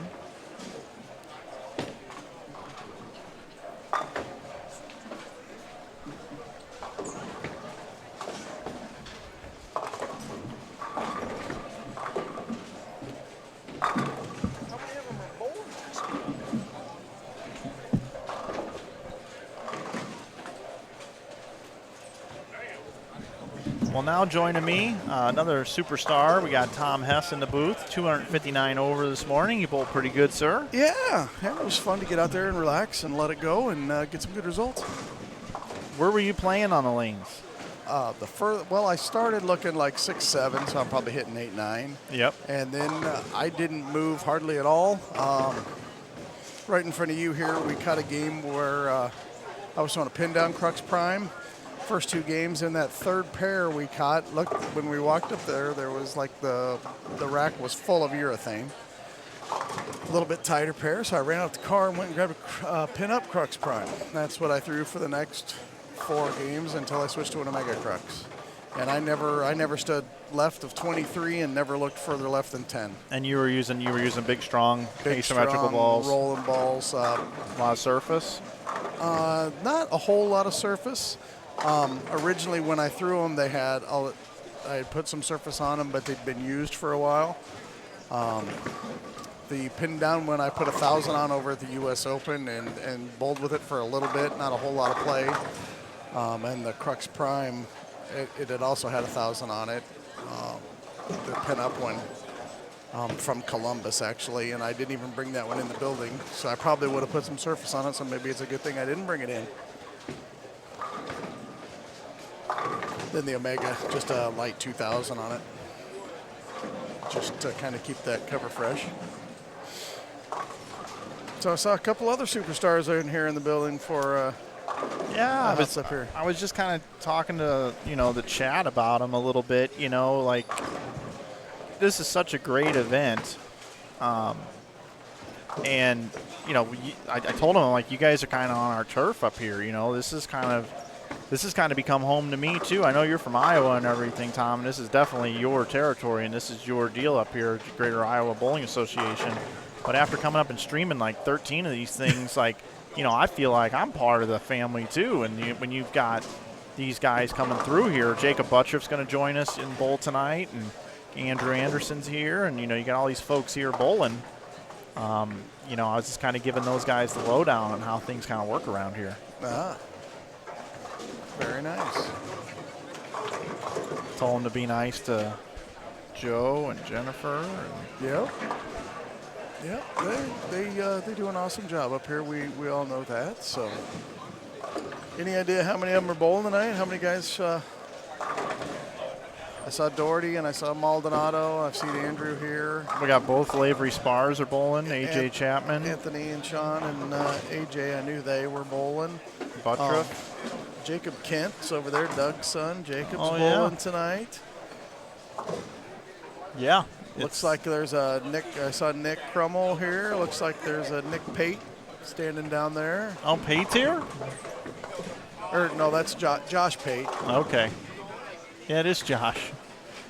I thought Sue said she saw Nick. Maybe she was mistaken. Yeah, it's going to be, you know, normally the C squad isn't normally a super, you know, strong squad. I mean, still great bowlers, but just not super, super strong. And then this year the C squad might be the strongest of all of them. That's okay. They can all have that squad. That's right.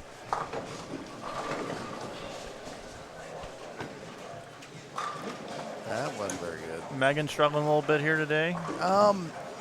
Yeah, she's fighting me. I mean, this is like her dad on tour. Right. She's trying too hard. You've been bowling pretty well though this year. I've had some really good tournaments. You know, I haven't really had any bad tournaments. Right. Columbus, that building just doesn't match up to me. Didn't bowl horrible. And then last week, I mean, I was 60 over the first day, and then I actually bowled better than my score the second day, I thought. You know, when you get out there on tour and you're close and you can't relax and just let it go and get them to fall, and you start searching and you start pressing, that's when bad things happen. I missed one single pin at the U.S. Open, and I think I only had 4. I missed the 2-8 twice, and I missed the 3-6-10 twice, and I think that's my only makeable misses all week, and ended up 39 under, you know, and then the pattern where everybody bowled 200 under, I was 25th high at 39 under. How different would this week have been if we'd have bowled on that first? Sure. How much would that have changed, you know?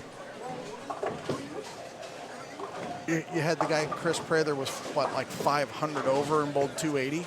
Could you imagine if he started 280? What you know, just right. How different everybody's mindset would have been for the rest of the week? Yep, sure. You know, and then nobody really, I think everybody knew they were going to be hard. I don't think everybody knew they were going to be that hard. That, you know, the way the second two squads kind of played them after the first squad, you know, the kind of a lot of guys played defense, you know, where the first squad, they didn't know that, you know what I mean? They didn't know they were going to be able to do that until about 3 or 4 games in. Anything interesting going on there in the chat? I was just trying to get the thing to look a little better here. You're a wizard at this stuff, man.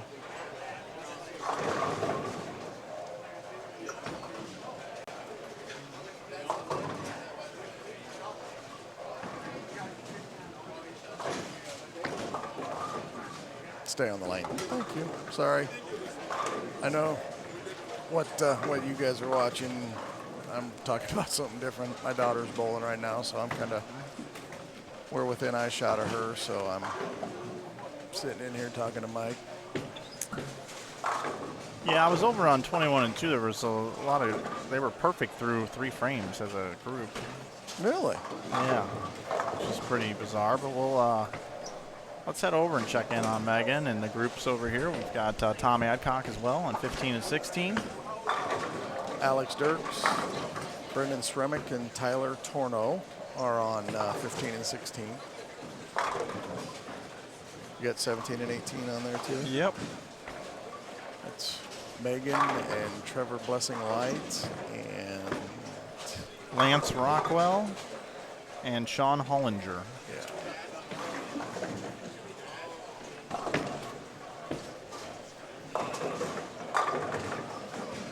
So other than the first 2 games there when you were giving me a hard time for looking at the sheet, I didn't really look at the sheet the rest of the day. How are the scores compared on the squads at this time of the tournament? Oh, are they it's pretty higher. close? It's higher. Oh, this one's higher? Yeah, there weren't this many people plus. There were like 14 plus at this point on the last squad. We've got 30 plus on this one. 31. Wow. But it's way more tight and bunched up. You know, you and Joe Engelkiss were ahead of everybody through like 3-4 games. He was like 40 or 50 ahead of third. Really? Yeah, as a matter of fact, I actually have it right here. Let's see. So yeah, I mean, okay, so he was 24 ahead after 4. Let's see what happened. Okay, Fuller was up there. Yeah, Troy bowled a couple of big games back to back. All right, let's take a look here. After 4 games, everybody, Will Matafee's your leader at plus 120. Brandon Biondo in second at plus 104. Third is Brendan Stramick at plus 103. Drake Bazzi is in fourth at plus 94. Fifth is Steve Taylor at plus 91. Sixth is Quinn Shealy at 77. 2 guys are both at 64 in seventh, Brandon Mooney and Jason Betcher. Ninth is TJ Rock at plus 61. And in 10th, there's a tie between Joe Grondin and Kim Bolaby, both at plus 55. And there are 30 people plus on this squad. There you go. You know what? As I'm looking at this, you know, we talk about this being a local tournament, and I'm from here. I know Will, Brandon, Brendan. I don't know Drake. I know Steve Taylor. Don't know Quinn. No Brandon. No Jason. No. Well, I know who TJ is because he bowls at Wichita. Joe bowls at Wichita. Kim Bolaby from Sweden. There's some names on here that, you know, Justin Stewart. That's he always seems to make the finals at the Iowa Open when we bowl on the 40-foot flat. You know, just getting it done. I guess there's more people that I know. There's just a couple people up at the top that I couldn't tell you who they are. Yeah. You know who they are? I mean, Will Matafee. I know Bill. I know Will. Yeah. So like Drake Bazzi, Yep. Don't know him. Quinn Shealy. No, but I was covering him earlier. He throws it really sweet. Tall, skinny guy with glasses. Plays out with urethane. Is he one of the Wichita kids? Do you know? I mean, he looks like it. Okay. But I don't know. He's Was he bowling with Riley Hoff? he's on a pair with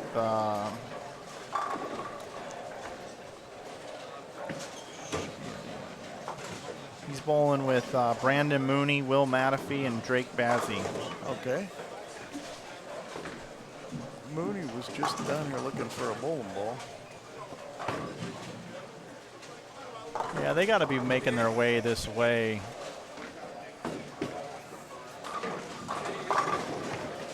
Oh, they're down there on like 3 and 4. Okay.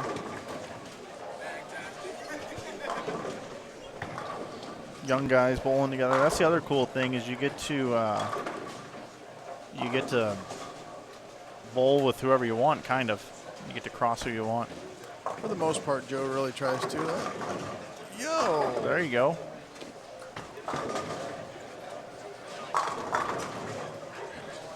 So you're 50 now. I'm 50. Since the last time we were in a booth together. Yeah. You gonna go out and do all that? I'm doing them all. I'm doing them all. I've kind of made up my mind that I'm taking one last shot at the regular tour. I'm going to bowl them all, and I've had a little bit of success, had a little bit of heartbreak, and I think starting next year, I'm not gonna do the regular tour full time, but I'm gonna do the 50 tour full time. We'll see how it goes anyway. Unfortunately, the prize funds on the PBA 50 tour aren't that great, and Right. the way it works this year, it's really making me. I had to change my nationals team, and then I found out that most of the tournaments are Monday through Wednesday, and then of course the weekend we're down in Lubbock. They're actually starting it on Sunday to get done on Tuesday, so that the guys have time to get to Northern California, and that's going to cost me the chance to bowl on a very good team down at the Ozarks.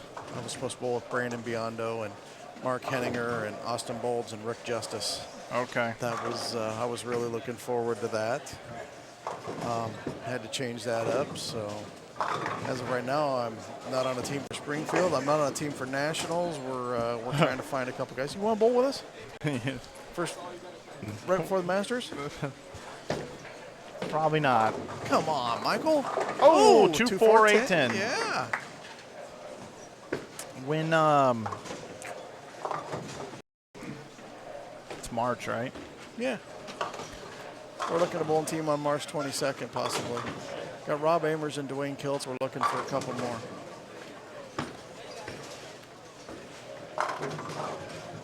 I'll even be your doubles partner. Oh, geez. Here we go. You got to buy the matching jerseys for us. Now he's roping on me in.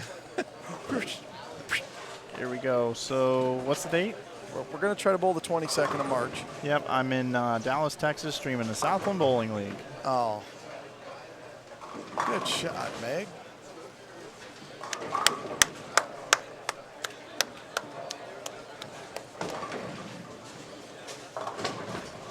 That's pretty cool. So is Southland Bowling League.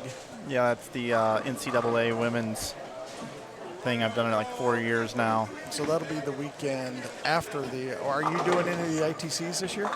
No, I think I'm going and helping Bowl TV with UBA that weekend before. Oh, I was going to tell me you want to go to Smyrna.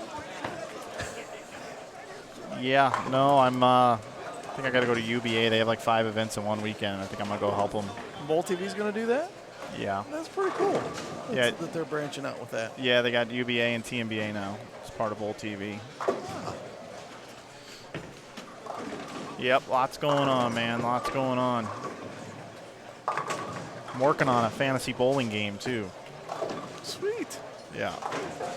You know, I don't know whether to be offended or not. I've seen you've been putting up all these fantasy drafts, and my name hadn't even been on there. What's up with that? I thought we were buddies. It's mostly based on points. Oh, wow, I was like 34th in points. So there's 5 categories times 5, 25. Oh, so if I get in the top 25 in the points, I'll be on Inside Bowling's fantasy draft. Yeah, you probably will. All right, that's fuel, buddy, right there. That is some fuel. The fantasy draft's been going pretty good. People like it. People like doing that. Awesome. So, working on a model for that that's pretty interesting. Nice. Burkhart's back in the picture on that one. So like a mobile app type thing? Yeah, it'll have a mobile app, probably just for iPhones though. We don't have an Android developer. Is it going to be like a DraftKings type thing? Yeah, but it'll be money involved type thing? It's free. It's going to be free, and you can compete for prizes. Oh, nice. And you get 1 lineup in the main game. But if you want to enter 5 lineups into the main game and be able to create your own groups to play against your friends in segmented groups with passwords, did you create the group name and then the password? It's going to be $1 a month. Nice. For that. Yeah. And then people can go gamble on their own. So like, if somebody starts a group, Big Red, let's say Big Red starts a group, right, on there. everybody's paying their $1 a month, so you can go into the private groups or whatever. And then you guys want to go through leaguesafe.com, just like a regular fantasy football league, or PayPal it, or whatever you want to do, and do your own thing. You got your own private group. What you guys do on your own time is between you guys.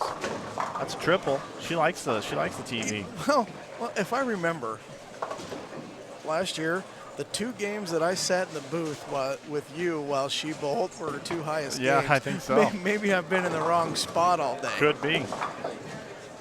Could be.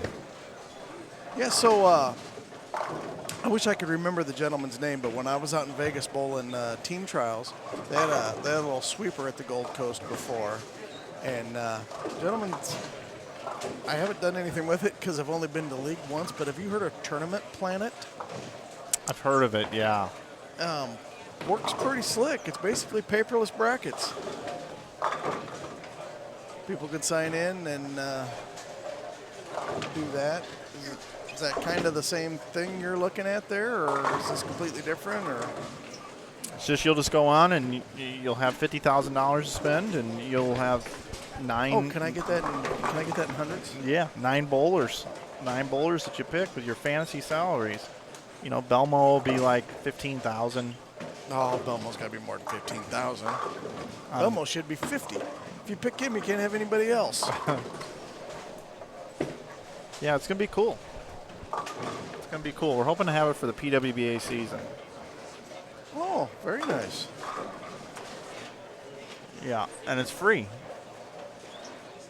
That way I have no legalities. I don't have to, you know, get a back end like huge security fraud department. Because when you start letting people gamble, it's ridiculous. There's another strike for Megan. Yeah, looks like I found me a seat for a while. Yeah, she's killing it. So we're working on it. I hope to have it ready to go. Name of it is Draft Bowling. Draft Bowling. Yeah. Well, good luck with that. Let me know, and I'll get on there. And I think people will really like it. And it's $1 a month if you want to, you know, be able to do your own private stuff and everything, which is nothing. $1 a month's nothing. Bowling, I don't know what it means. And if you like to hit up on it and you're soft with your speed, guys are in the middle of the lane around 15, 20. You know, I see urethane out off the gutter. Seeing a little bit of everything. It really boils down to 3 things, Tom. Number 1, 3, release it the same way every time. You do those 3 things, you're probably going to have a good day. yeah, I like So that. today, I would guess you did those 3 things pretty well. Yeah. You know, I got to be honest. I bowled pretty good today, but I also got some breaks in some key spots that, you know, helps keep you relaxed. Sure. And Yep. it's amazing when you're not strike. It's unbelievable. That's got a shot, too. Woohoo! That's a bunch of strikes for Megan. 5 in a row. Yeah. It's pretty good.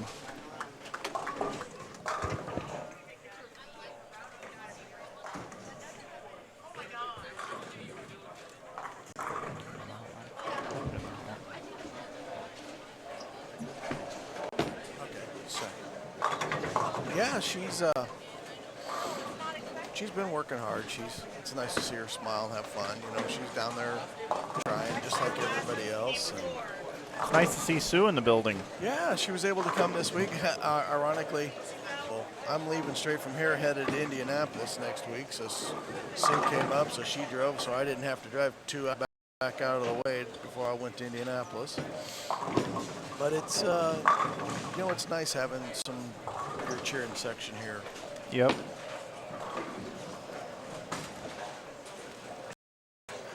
She doesn't get out often enough. She has made it to every one of Megan's tournaments. That's some of the stuff that I've missed. We're kind of hoping I don't get to go see her in Smyrna, because if the only way I won't be in Smyrna is if I'm in the top 24 at the World Championships Bowl in the match play round. So if that happens, we'll be okay with that.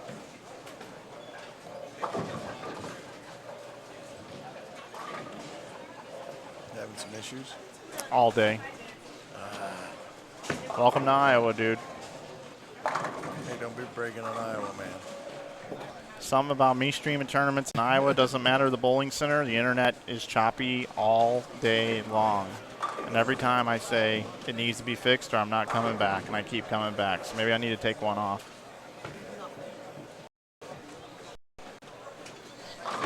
But the preventative steps haven't been taken that I've asked for. Yeah. Turn off your public Wi-Fi, please. Hi, is your public Wi-Fi on? Yeah. Will you turn it off? Oh, somebody in California's got to do it for us. What? It's in the ceiling. Okay, well, how long do you know I've been coming here? Yeah. It's just really annoying. Yep. And it's very inconsistent internet. Goes up and down, and I'm not trying to take much either. I'm only taking 1.75 megs. But every time that goes red right there, that's not good. And it's every time I come here. 2 bowling centers, doesn't matter. Every time. Huh. I'm sorry that happens. Yeah, it's not fun. I was just trying to see what we were getting, but well, 221, dude. Yeah, that's a pretty solid game. It's a great score. 214, 221. She bowled 2-0, 160, 140. Fouled in the 10th, of course. In the 140 game, and then she bowled 180, 220. So obviously not great, but I mean, if you look around, there's 158 right there. There's 132 right over there, 156. I mean, there's some good bowlers, not making them look easy.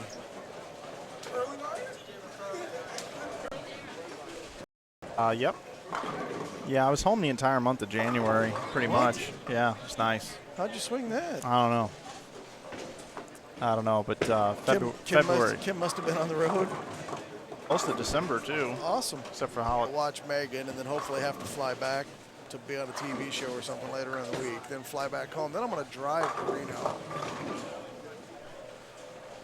So maybe I'll give you a holler when I'm coming through. You going to be around in the end of March? Oh no, you just told us. I have 3 March. Yeah, you just told me that the weekend before when I'll be heading out there. Tim will be home.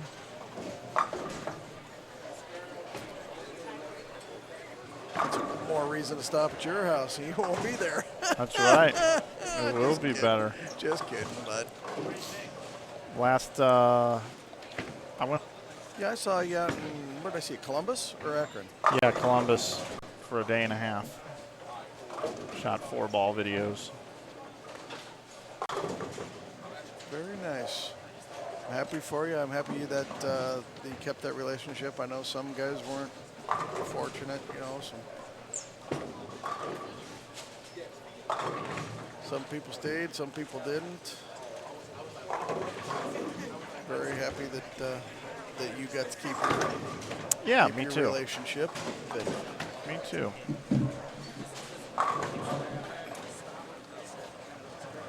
been watching this for a long time. I remember when you and Doug were doing it in your apartment, in the living room.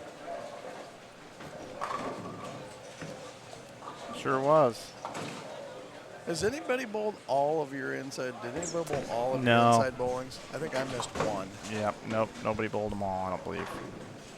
You ever going to bring them back? Probably not. Probably not.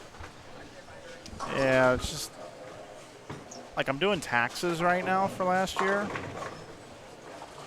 And the years I had tournaments, all the transactions that you have to go through, all the 1099s and going through and doing all that, every 1099 is like $6. Wow. So if you have, 40, 50 people make over $599, and then you send it to them and they get mad at you. Yeah. And it's not a moneymaker running a tournament, and it's a ton of work, and it's a ton of liability. At any given time, somebody could walk in and take off. It's just the juice is not worth the squeeze by any soul. And I said, I'm done. Yeah. I figured going to Indianapolis, you would have absolutely crushed there. Yeah, it was like 225 entries or something, which most people would say that's really good. Was that more than you were getting in St. Louis? No. You were in the 300s. We peaked at 325. The reason why we left St. Louis is because Tropicana came to me and said, change your weekend. But the landscape changed so much in bowling from when I first started that tournament.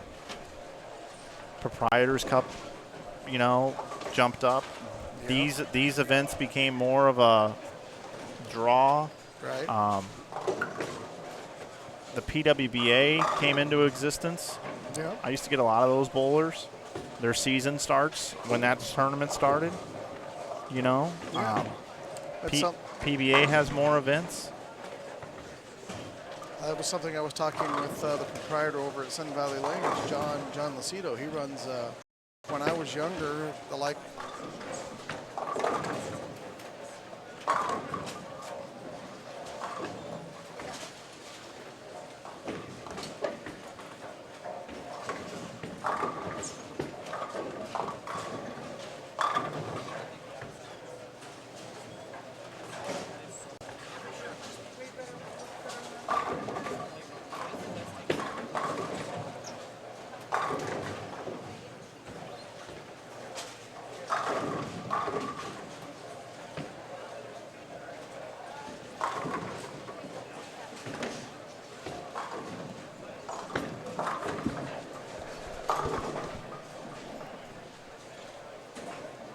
You headed in Indianapolis at all for anything next week with the Indies Open and the Holman Doubles? Do anything out there with that? No.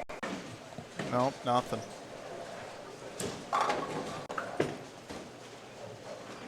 Nope. I fly home Monday, and then I don't even know the dates. Did you go down to St. Louis again? You're driving down to St. Louis to... Yeah. You still got family that lives there? Yep.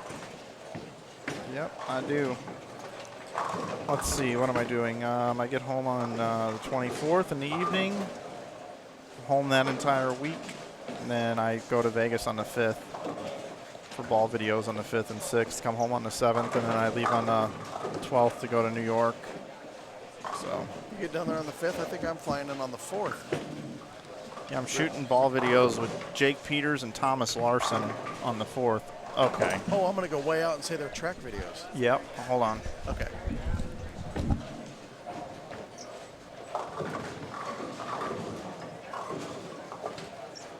Oh.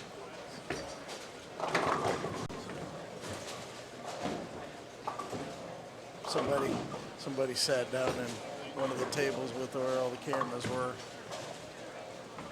I got to go get that taken care of.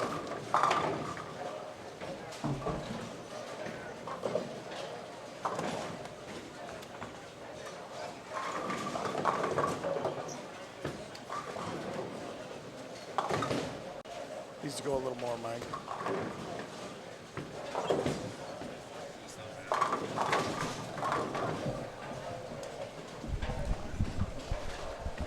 Yeah, there was a guy that I guess made a bad shot, and he came up and just slung himself into that chair and totally rocked the cameras. I wouldn't say he made a bad shot. He's got spurred turkey up there. Holy Yeah, cow, if he did that when he threw a bad one. That's a good point. I don't know. This guy right here on 16, and I went over and I'm like, can you please not sit in this chair? He goes, dude, I'm so sorry. I didn't even realize. Yeah, it's Joe Gronwald. Joe's a Wichita State bowler. I think he's still there. I crossed with Joe in Wichita when the U.S. Open was there. It looks like he's got a pretty good look. He's got a great look, but he looks angry. Yeah, he does. What's wrong with looking angry while you're bowling? Yeah, okay.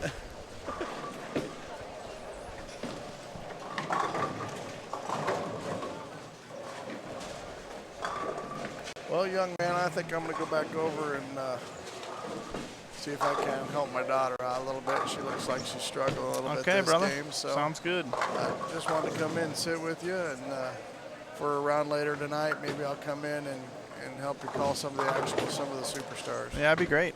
So have a good day, young man. Thank All right, you very brother. much, Michael. Thanks, Tom. That's Tom Hess joining me in the booth. He's your leader in the clubhouse, plus 259 he did today. Always joins me in the booth for these. Always appreciate him stopping by.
All right. Well, now that I've had all these guests come by the booth. Now it's just us again. So hopefully you guys enjoyed the interviews. I was calling some action there for a while, and then the interviews started. And now I don't know what to do. Got very inconsistent internet as well. I just went and talked to them about that. Kind of frying about that, to be honest with you. So, where do we want to go from here, everybody? I can get another guest in here. I can grab Andrew Anderson if I wanted to, I think. Maybe he might have left by now. Not sure. Go grab some food. I do know it's 5:17, and we're halfway through game number 6 of 7. And we should have standings after 5 really soon.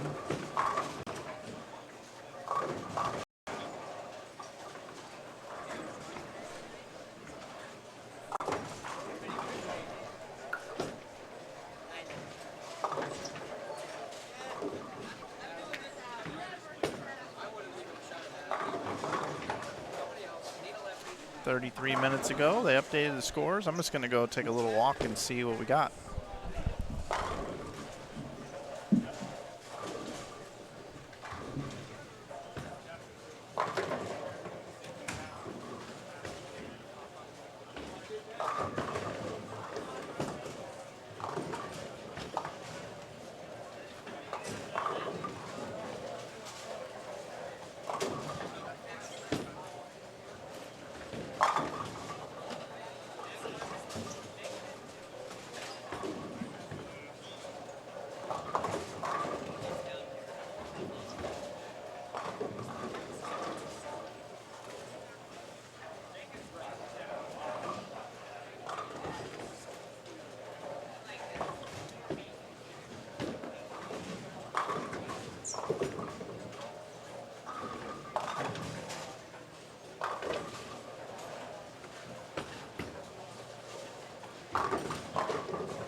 All right, everybody, I got standings after 5 games for you. Standings after 5.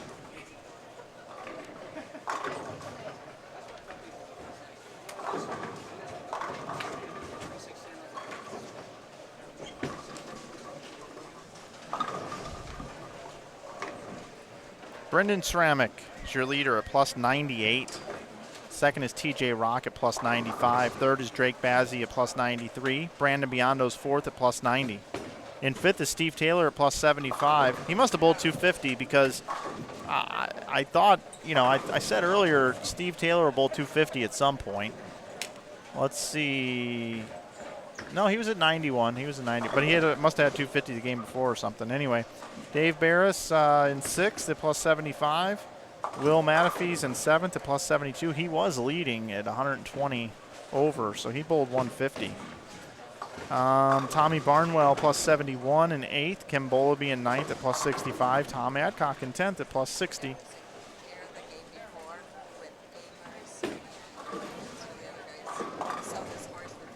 Okay, no problem. Thank you. There was a score There were 2 scores that were reversed the last squad. One was Amer, or the last game. One was Amers and another player. So, yeah, so that's your top 10 and 28 or plus, everybody. 28 or plus at this point on this squad. Those scores should be up on Twitter for you.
(15 and 16). Watching it unfold right here. Brandon Biondo's got 2:44 left. Biondo's currently in 4th position. See him up on 15.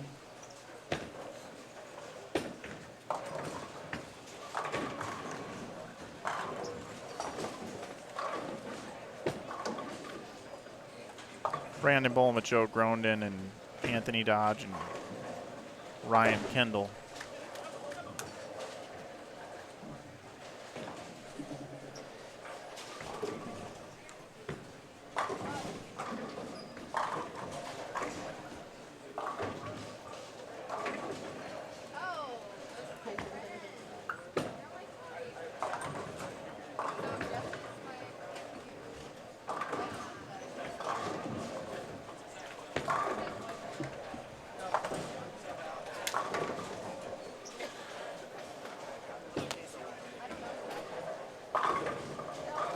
Nice spare on 18.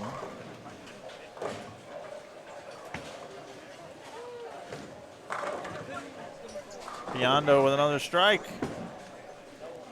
Big wheeling it, hooking the whole lane.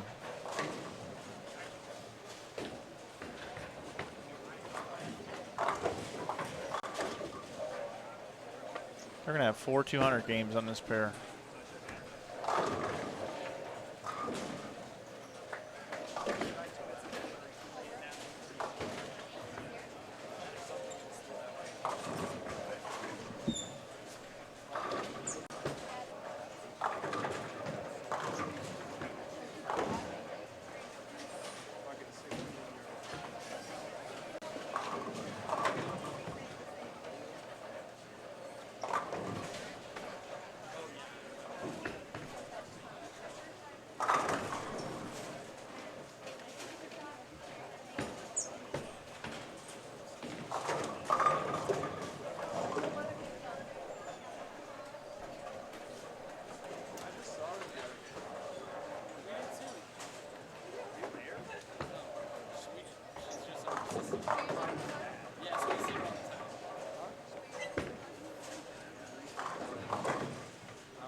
just barely 4 200 games. 244, 214, 220, 200. Got a good string going over here. 4 in a row going into the 10th frame. Talked to Tony Oliva earlier. Such a great guy he is, bowling with Justin Stewart and Chris Hill.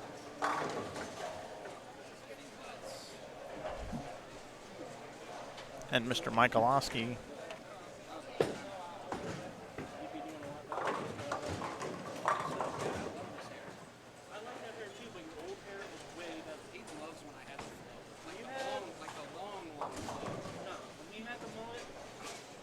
Tony Oliva is +2 after 5.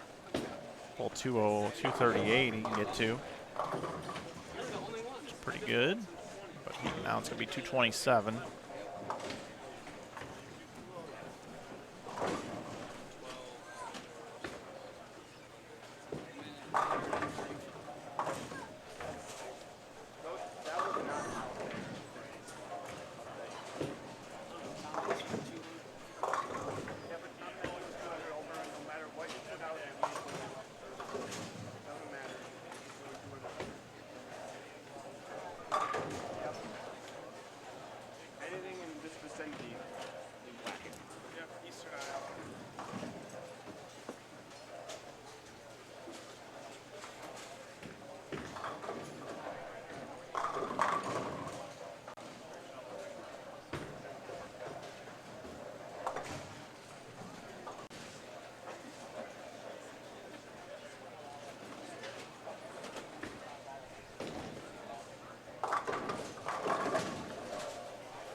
Good scores from these two pairs. 190, 227, possible 213, 231. Looks good.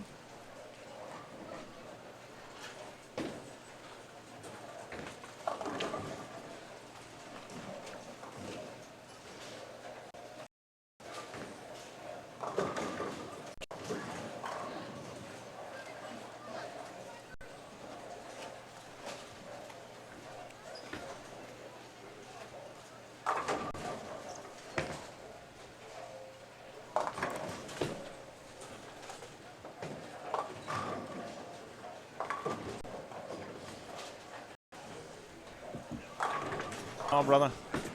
Good. It's good to see you.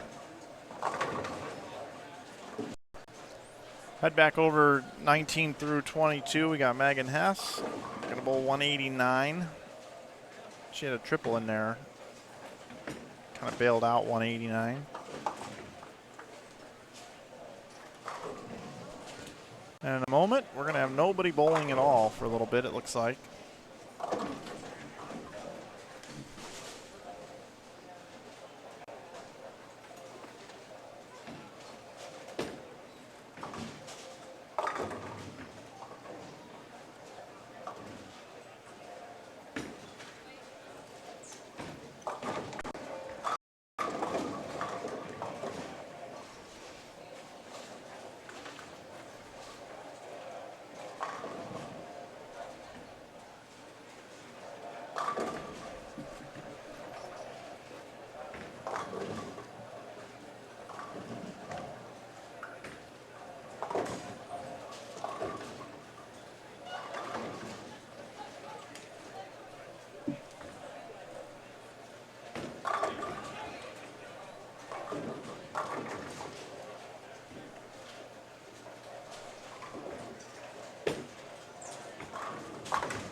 Andrew. How are you?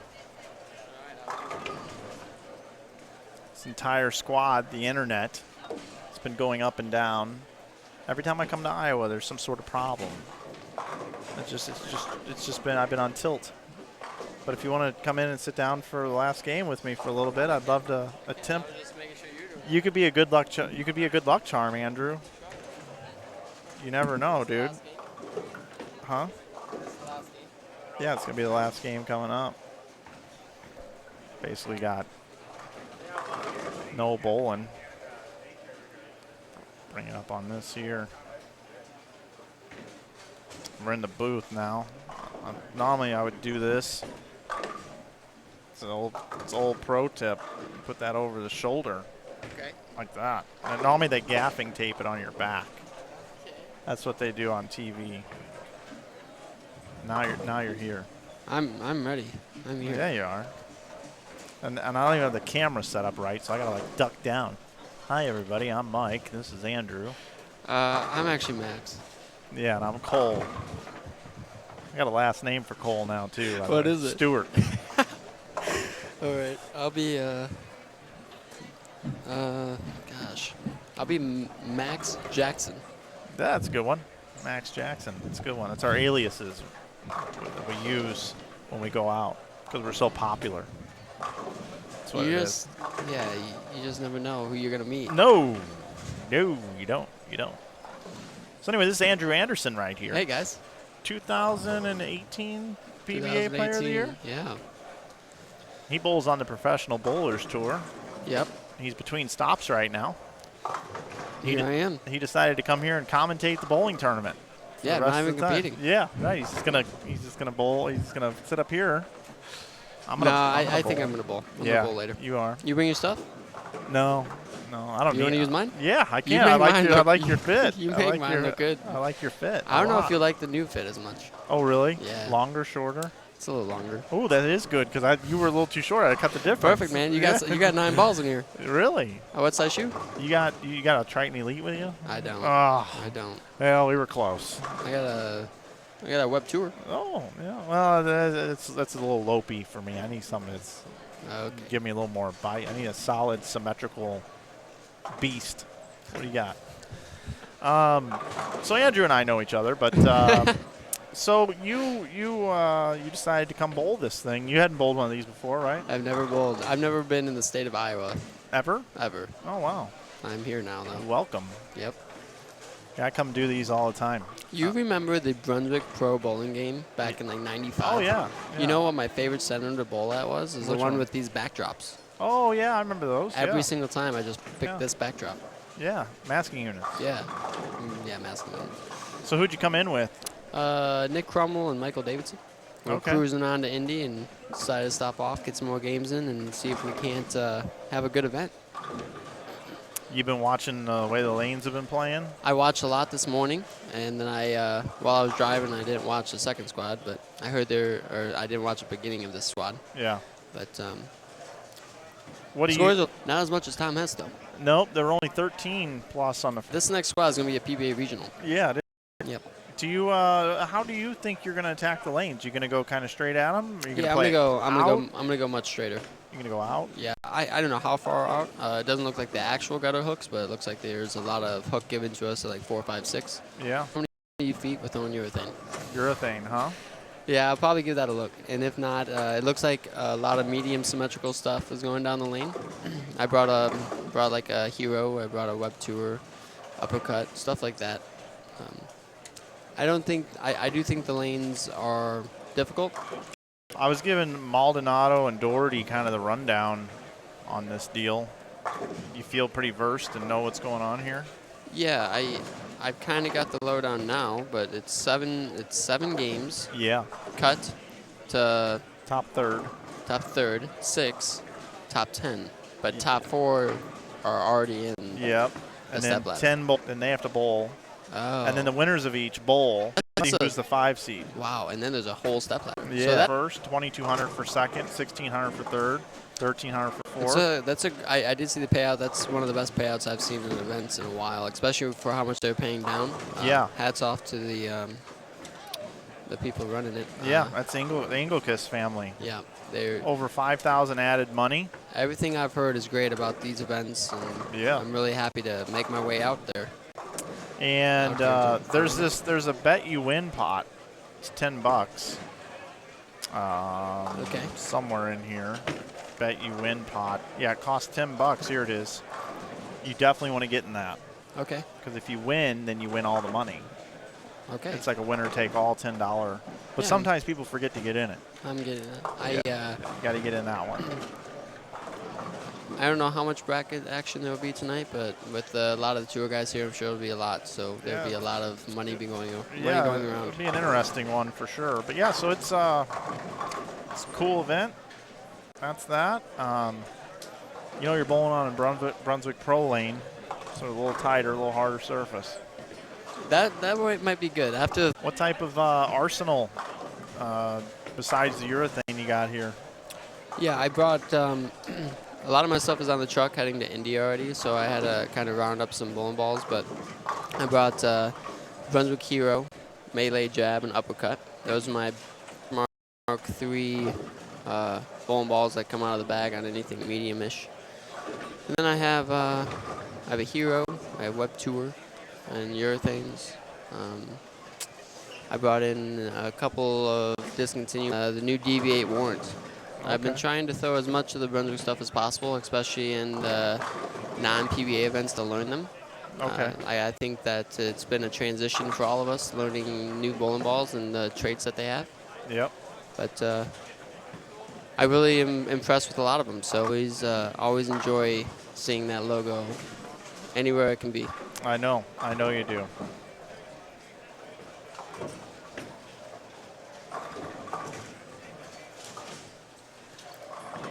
So, Mike, how's your day been going? It's been a pretty good day. This turns red now.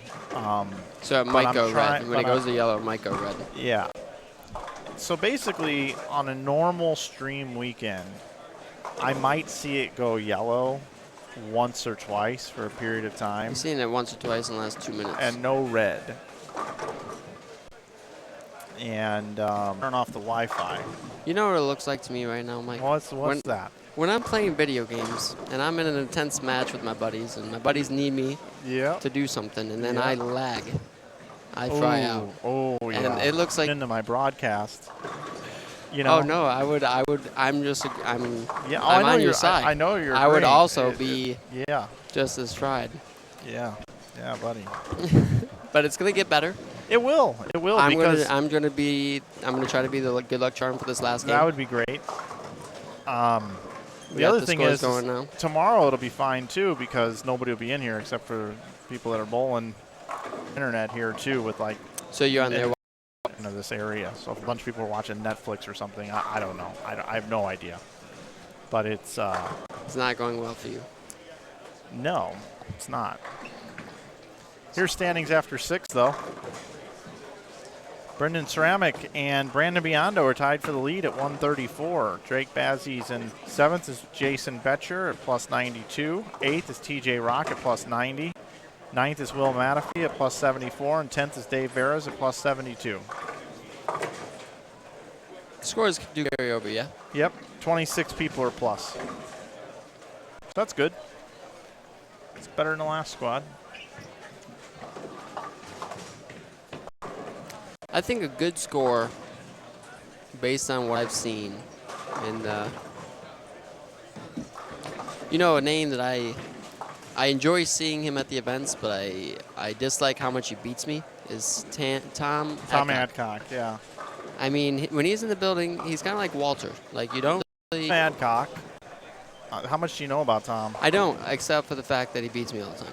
Okay, so Tom Adcock, I'll give you a little bit of my knowledge. So he's from Decatur, Illinois area. Okay. And when I was bowling in college, Randy Lightfoot from St. Louis, the World Team Challenges were still going on, and there was one going to be at Landmark Lanes. And me and my buddy Doug Lakey really wanted to bowl a team challenge. And Randy said, yeah, well, I'll bowl one with you guys. And it was us and this guy's named Steve Solovic, this lefty. And Randy Lightfoot said, I'll get a really good bowler to bowl with us.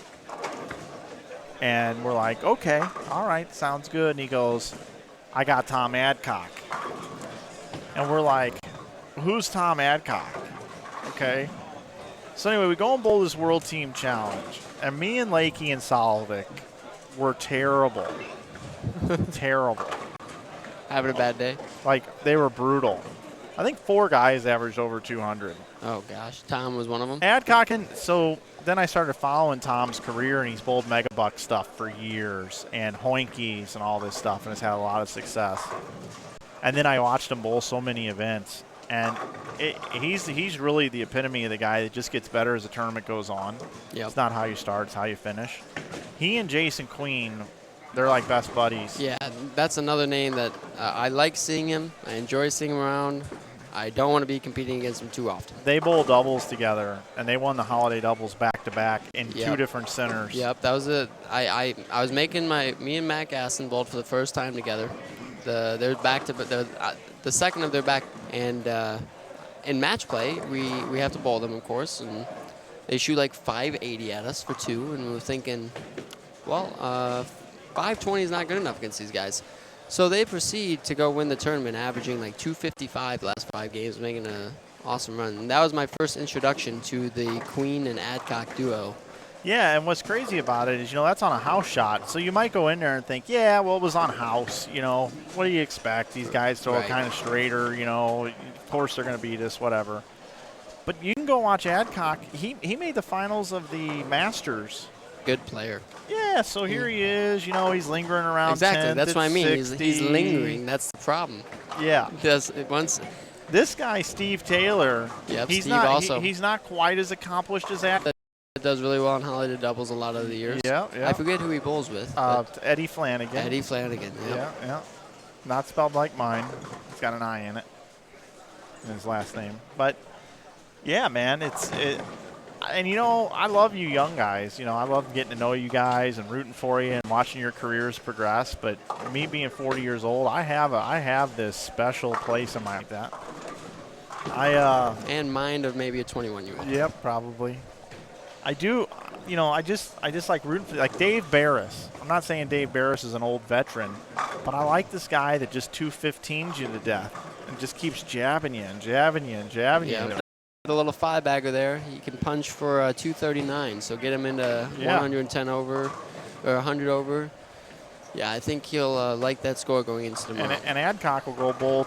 He'll go bowl PBA 50 stops. He's not afraid of anybody. No. Or any field ever. Nope. He just bowls, and if he bowls well, he thinks he's better than anybody else, and that's all that matters. Yeah. He's awesome. And he's a good dude too. He brought me a couple of treats up here when he walked in the door today. Ooh. So 10 over? Yeah, like way earlier, like before, like game 1, and then that's the most updated. What is it? That was A squad. So 63 bowlers or whatever. You would take 21 would be minus 16. Yeah. Right. So on this one you would take 20, a little minus. Yeah. But the squad tonight's pretty heavy. Squad tonight's going to be the heavy hitters. But is it heavy? Top like heavy top or heavy? is it all yeah, overall? Right. I will tell you though, there's 2 things that happen when we get a big squad like this together in an event like this, and we mash them because we play the lanes different, or we absolutely crush ourselves because we play the lanes different. You're going to see more urethane tonight, in my opinion. Yeah. And you're going to see way more rubbering. Yeah. So you're going to see. I personally think the right way to play this is how Tom Adcock is playing him. He's not sliding very far left. He's keeping the ball in front of him. But then if you look and at some people, it happens that's what we do a lot. So we'll see how it goes. But I would actually make the estimate that our squad will not bring the number up very much. Who do you think is going to finish higher in the tournament? You or Tom Adcock? I'm going to bet on over under 50. Who's my partner?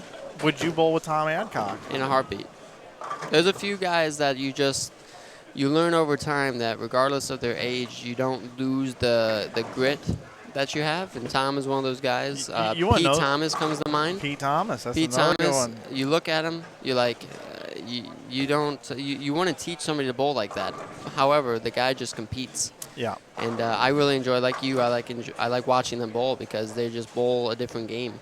And I think you and Tom Adcock should just bowl some tournaments together in general, and you should room together because I think we should room together. I think if you spend a little time with Adcock, there might be some qualities in him that would be good to rub off on you.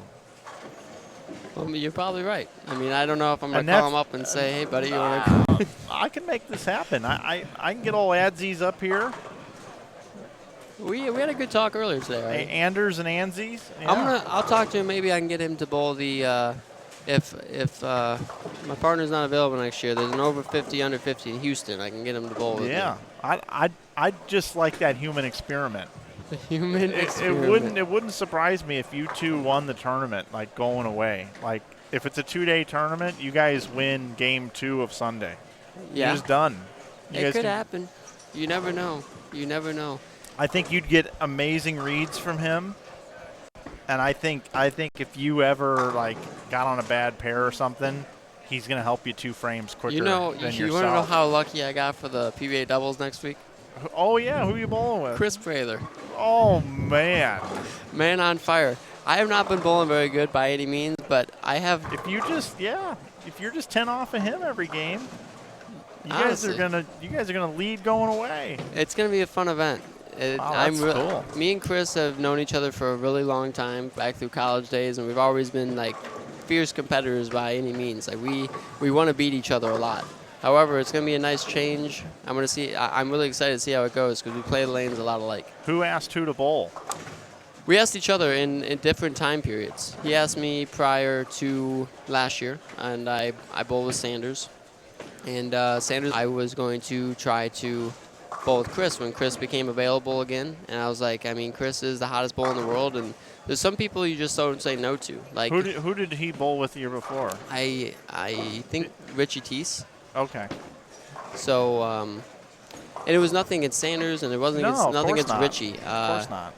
I think bowling doubles is more about the communication and understanding who you're bowling with. And now Sanders is bowling with Graham Ba, and they're both on the left side. Yeah, I like that. They might work better together than me trying to help Sanders. Sure. And it's gonna be good.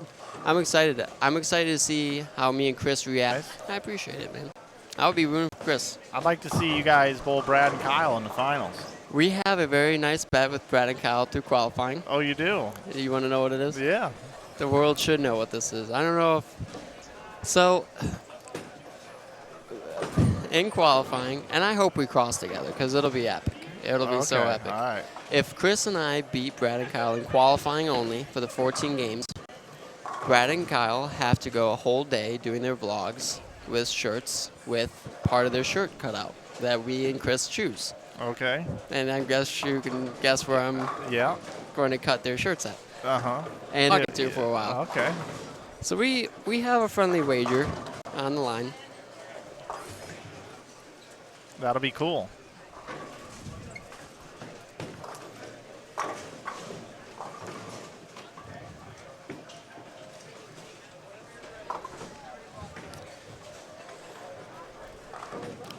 So, can I see the updated sheet? Yeah. I want to see who's close. I like to see who's close and who's having a big game. You have it right there. Oh, this is the update? Thanks.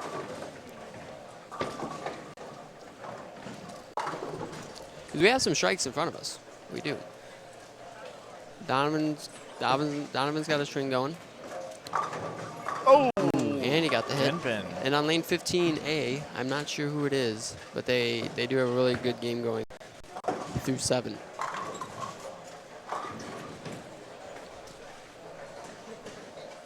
I don't want to ruin it. I'm knocking on wood, and I ruined it as soon as I said it. But the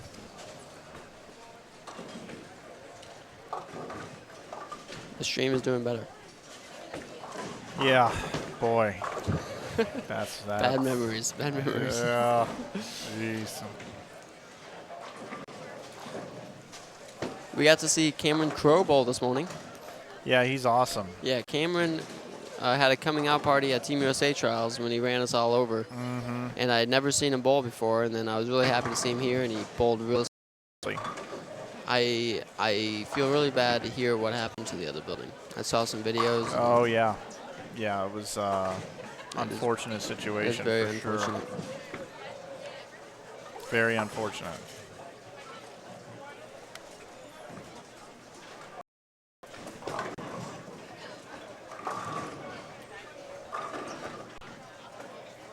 Definitely resetting the router here after this squad. Mike, it's going to be all right, man. Yeah. It's going to get better. Positive vibes. The young gun on 21 is Brandon Biondo, I believe he is talking about. Or Anthony Dodge. I believe Brandon Biondo, though, is who he's talking. I just think he bowls well a lot. I did not do well at the U.S. Open. Just not a good week for me. I had a really rough start. I was making a run day 2, and then day 3 and a really tough pattern. It's just not a pattern you want to try to make up pins on, and I did not make up any pins on it. Did they get the guys that... I don't know the answer to that. Do you know? Did they get the guys that did it? No. Nope, not that I'm aware of. They could have, but I'm not sure. Yes. Brandon is playing very far left. And he's 130 over, so he's safe. 100% safe. I'm sure he would have liked to get more score out of this. Yeah, for sure. 100 on the nose. How do you know? Because he shot 237, and he was 63 over. Oh, okay. Yeah, that makes sense. I'm telling you, 200. man. It's Yeah, funny. That's The Black Motive shirt. Do you know on 21-22 who that is? The young man right here in the motive shirt.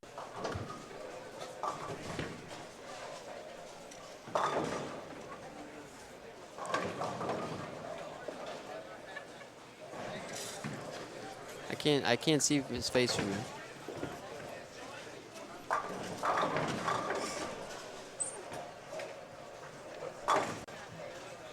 Rough finish for Biondo, 175, but he'll be at 109 over. Still a good number going into tomorrow, 6 games. 9 away from Adcock.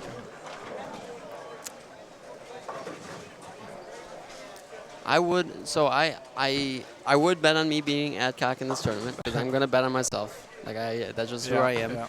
However, I would bet on Adcock making it into the top 10. Yeah, you know, Adcock's bowled this thing quite a few times, and he hasn't had an amazing track record at these events, believe it or not. No. I mean, he's always been there on Sunday. He's always cashing, getting a nice check, 2 to 3x on his entry fee, and goes home. Yeah. I think he's made 1 or 2 finals, but never I don't think he's ever made The final 4 or whatever. I don't think so. He might have made 1, but he kind of gets destroyed here by rev rate and youth. There is a lot of youth here, which I appreciate.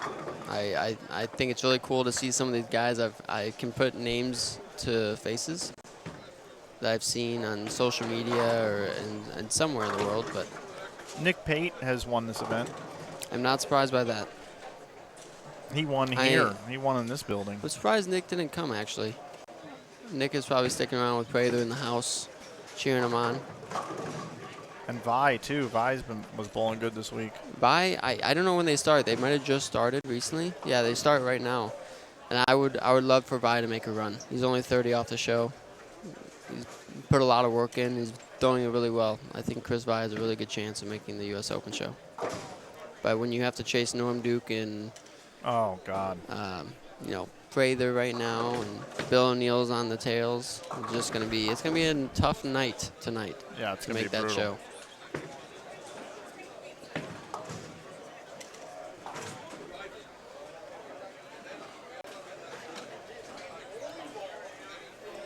A lot of people in the building getting ready for the next squad. Yep. It's going to be a good atmosphere in here tonight. I'd like to think about, is Tom Hess going to hold on to the lead? I'm going to try to make sure he doesn't, but I do think that 259 that is over. a hefty number because I really think 120 is a really good number on this just because some of these pairs look a little tougher than others. But Tom Hess bowled incredible this morning. So I do think if there's a chance of it, it would be tonight's squad, especially with, you have Chapman, Doherty, Maldonado, Lavery Spar. I mean, Buttriff. I mean, especially with the left side looking pretty good, and Buttriff is due. There's something about Jacob when he has a rough stretch like this. Yeah. He comes out swinging. He could go 400 over tonight. I would product do I use because it's always on fleek. That's a great question. Yeah, I can't give my secrets away, I don't think. Yeah? No, I use Cruise, the little paste. I don't like the gel. CREW? Yep. The paste, the medium hold. Medium hold paste. Yeah. Crew. Don't need that. Yep. There you go. Medium hold. There you have it. Yeah, Ben Bender is always a name to watch when he's in the event. Yep.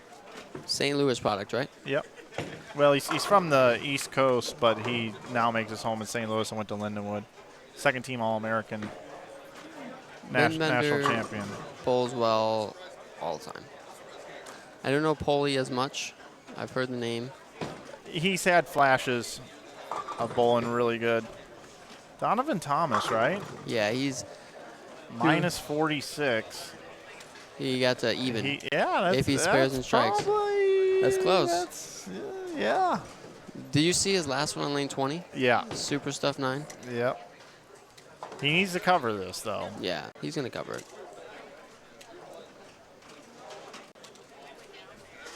How do you know how many people? Oh, you have 113 watching. Yeah, which is way down because people just got frustrated with it. I believe it. I believe it. No way I'm playing my video games much longer. That's right. All right, spare it up. Woo. All right. All right. It's kind of funny, the whole even score whenever you finish exactly even. You bowled all those games. It kind of makes you feel like bowl all these games just to not move anywhere. You know what I mean? Like, it's kind of a weird, because really, depending on what you're bowling on, even sometimes is like, man, good job, dude. You got to even. Yeah, you stayed there. Right. Way to stay there, man. Right. I hate it. I hate going even. I think I'd rather go minus 100 than even. Oh, Brooklyn. Get it. That's going to be close. Was anybody at -2 on the first squad? We got a -2, oh, no, here, Joe just takes an extra. Oh, does he? Yeah. Oh, good. If there's ties. Okay, Andrew, well, I need to get working on this internet. Yeah, thanks for having me, Mike. Thank you for being in the booth. That's Always, gonna, that's going to take care Always of tonight's good to see you, B Cole. Squad qualifying, Max. Yes, it is. So, ladies and gentlemen, we'll be back in about an hour with the C Squad here from the 2020 Ebonite Winter Classic. I'm Mike Flanagan. I want to thank all my guests for joining me today on this broadcast. And tonight should be a heck of a broadcast. I'm going to get the internet working properly. And I want to thank everybody for watching today's coverage here on Inside Bowling.